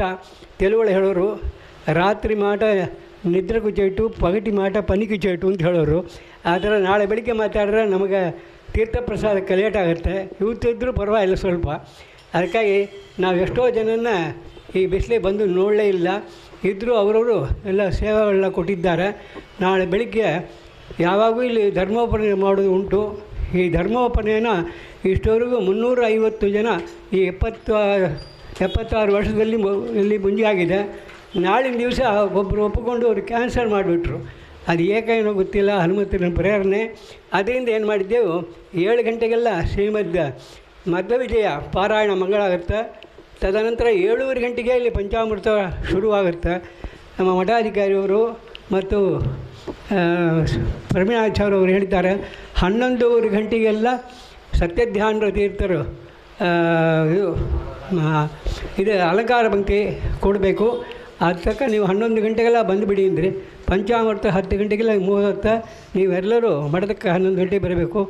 ಯಾರಿಗೆ ನಾವು ನೋಡಿಲ್ಲ ಹೇಳಿಲ್ಲ ಅಂದಕ್ಕೆ ಮಾಡಿ ಇಷ್ಟವಿತ್ತ ಬಂದು ಸಹಿತ ಬಂದಿದ್ದು ಈ ರಾಮನ ವಿಷಯನ ಇಡೀ ಭಾರತ ದೇಶಕ್ಕೆ ಮುಖ್ಯವಾದ ದಿವಸ ನಾಳೆ. ಅದಕ್ಕೆ ನಾಳೆ ದಿವಸ ಬಂದು ತೀರ್ಥ ಪ್ರಸಾದ ತಗೋಬೇಕು. ಎಷ್ಟೋ ದೇವರು ಜನಗಳು ಸೇವೆಗಳಿಗೆ ಕೊಟ್ಟಿದ್ದಾರೆ. ಅವರೆಲ್ಲ ನಾಳೆ 7 ಗಂಟೆಗೇ ಬಂದಿದ್ದು. ಇಲ್ಲಿ ಒಂದು ಸಂಕಲ್ಪ ಮಾಡೋದಕ್ಕೊಂದು ಆಚಾರನ ಸಪರೇಟ್ ಹಾಕಿದ್ದೆವು. ಅವ್ರತ್ತೇ ಬಂದು ಸಂಕಲ್ಪ ಮಾಡ್ಕೋಬೇಕು ಎಲ್ಲರೂ ಅಂತೇಳಿ ನಿಮ್ಮನ್ನೆಲ್ಲರೂ ಕೇಳಿಕೊಂಡು, ತದನಂತರ ಮಂಗಳಕ್ಕೆಲ್ಲರೂ 9 ರಿಂದ 10 ಇದ್ದು ಬಂದು ಎಲ್ಲರೂ ಒಳ್ಳೆಯ ಶ್ರವಣವನ್ನು ಕೇಳಿ ಇದು ಮಾಡಬೇಕು.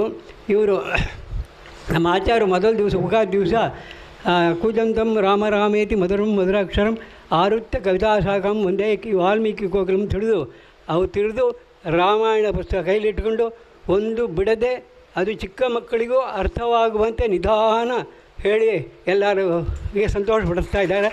ಅವರಿಗೆ ನಮ್ಮ ಧನ್ಯವಾದ ಅಂತ ತಿಳ್ಕೊತೇನು. ಮತ್ತು ಈ ರಾಮಾಯಣ 5 ನಿಮಿಷದಲ್ಲಿ ಕೂಡ ಹೇಳಿಬಿಡ್ಬೋದು.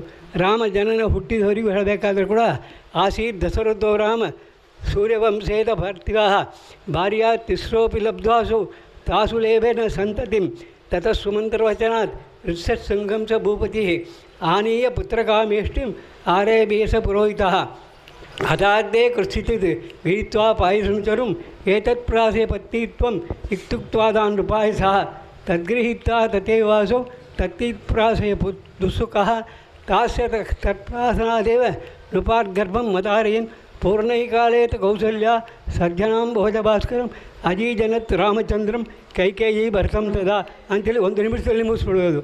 ಹಾಗೆಳಿದೆ ಸಂಕ್ಷಿಪ್ತವಾಗಿ ಹೇಳಿ ಎಲ್ಲರೂ ಸಂತೋಷ ಪಡ್ತಾ ಇದ್ದಾರೆ.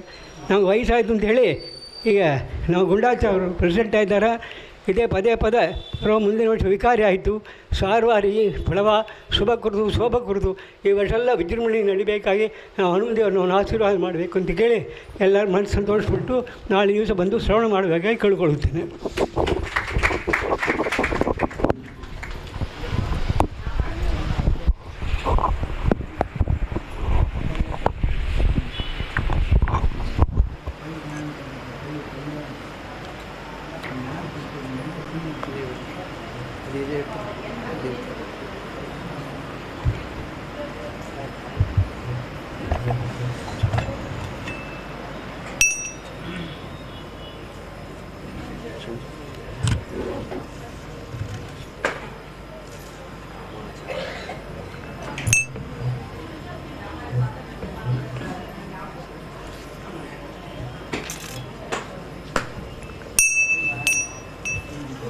ಸರ್ವೇ ಗೃಹಂತ ವೈಷ್ಣವಾಃ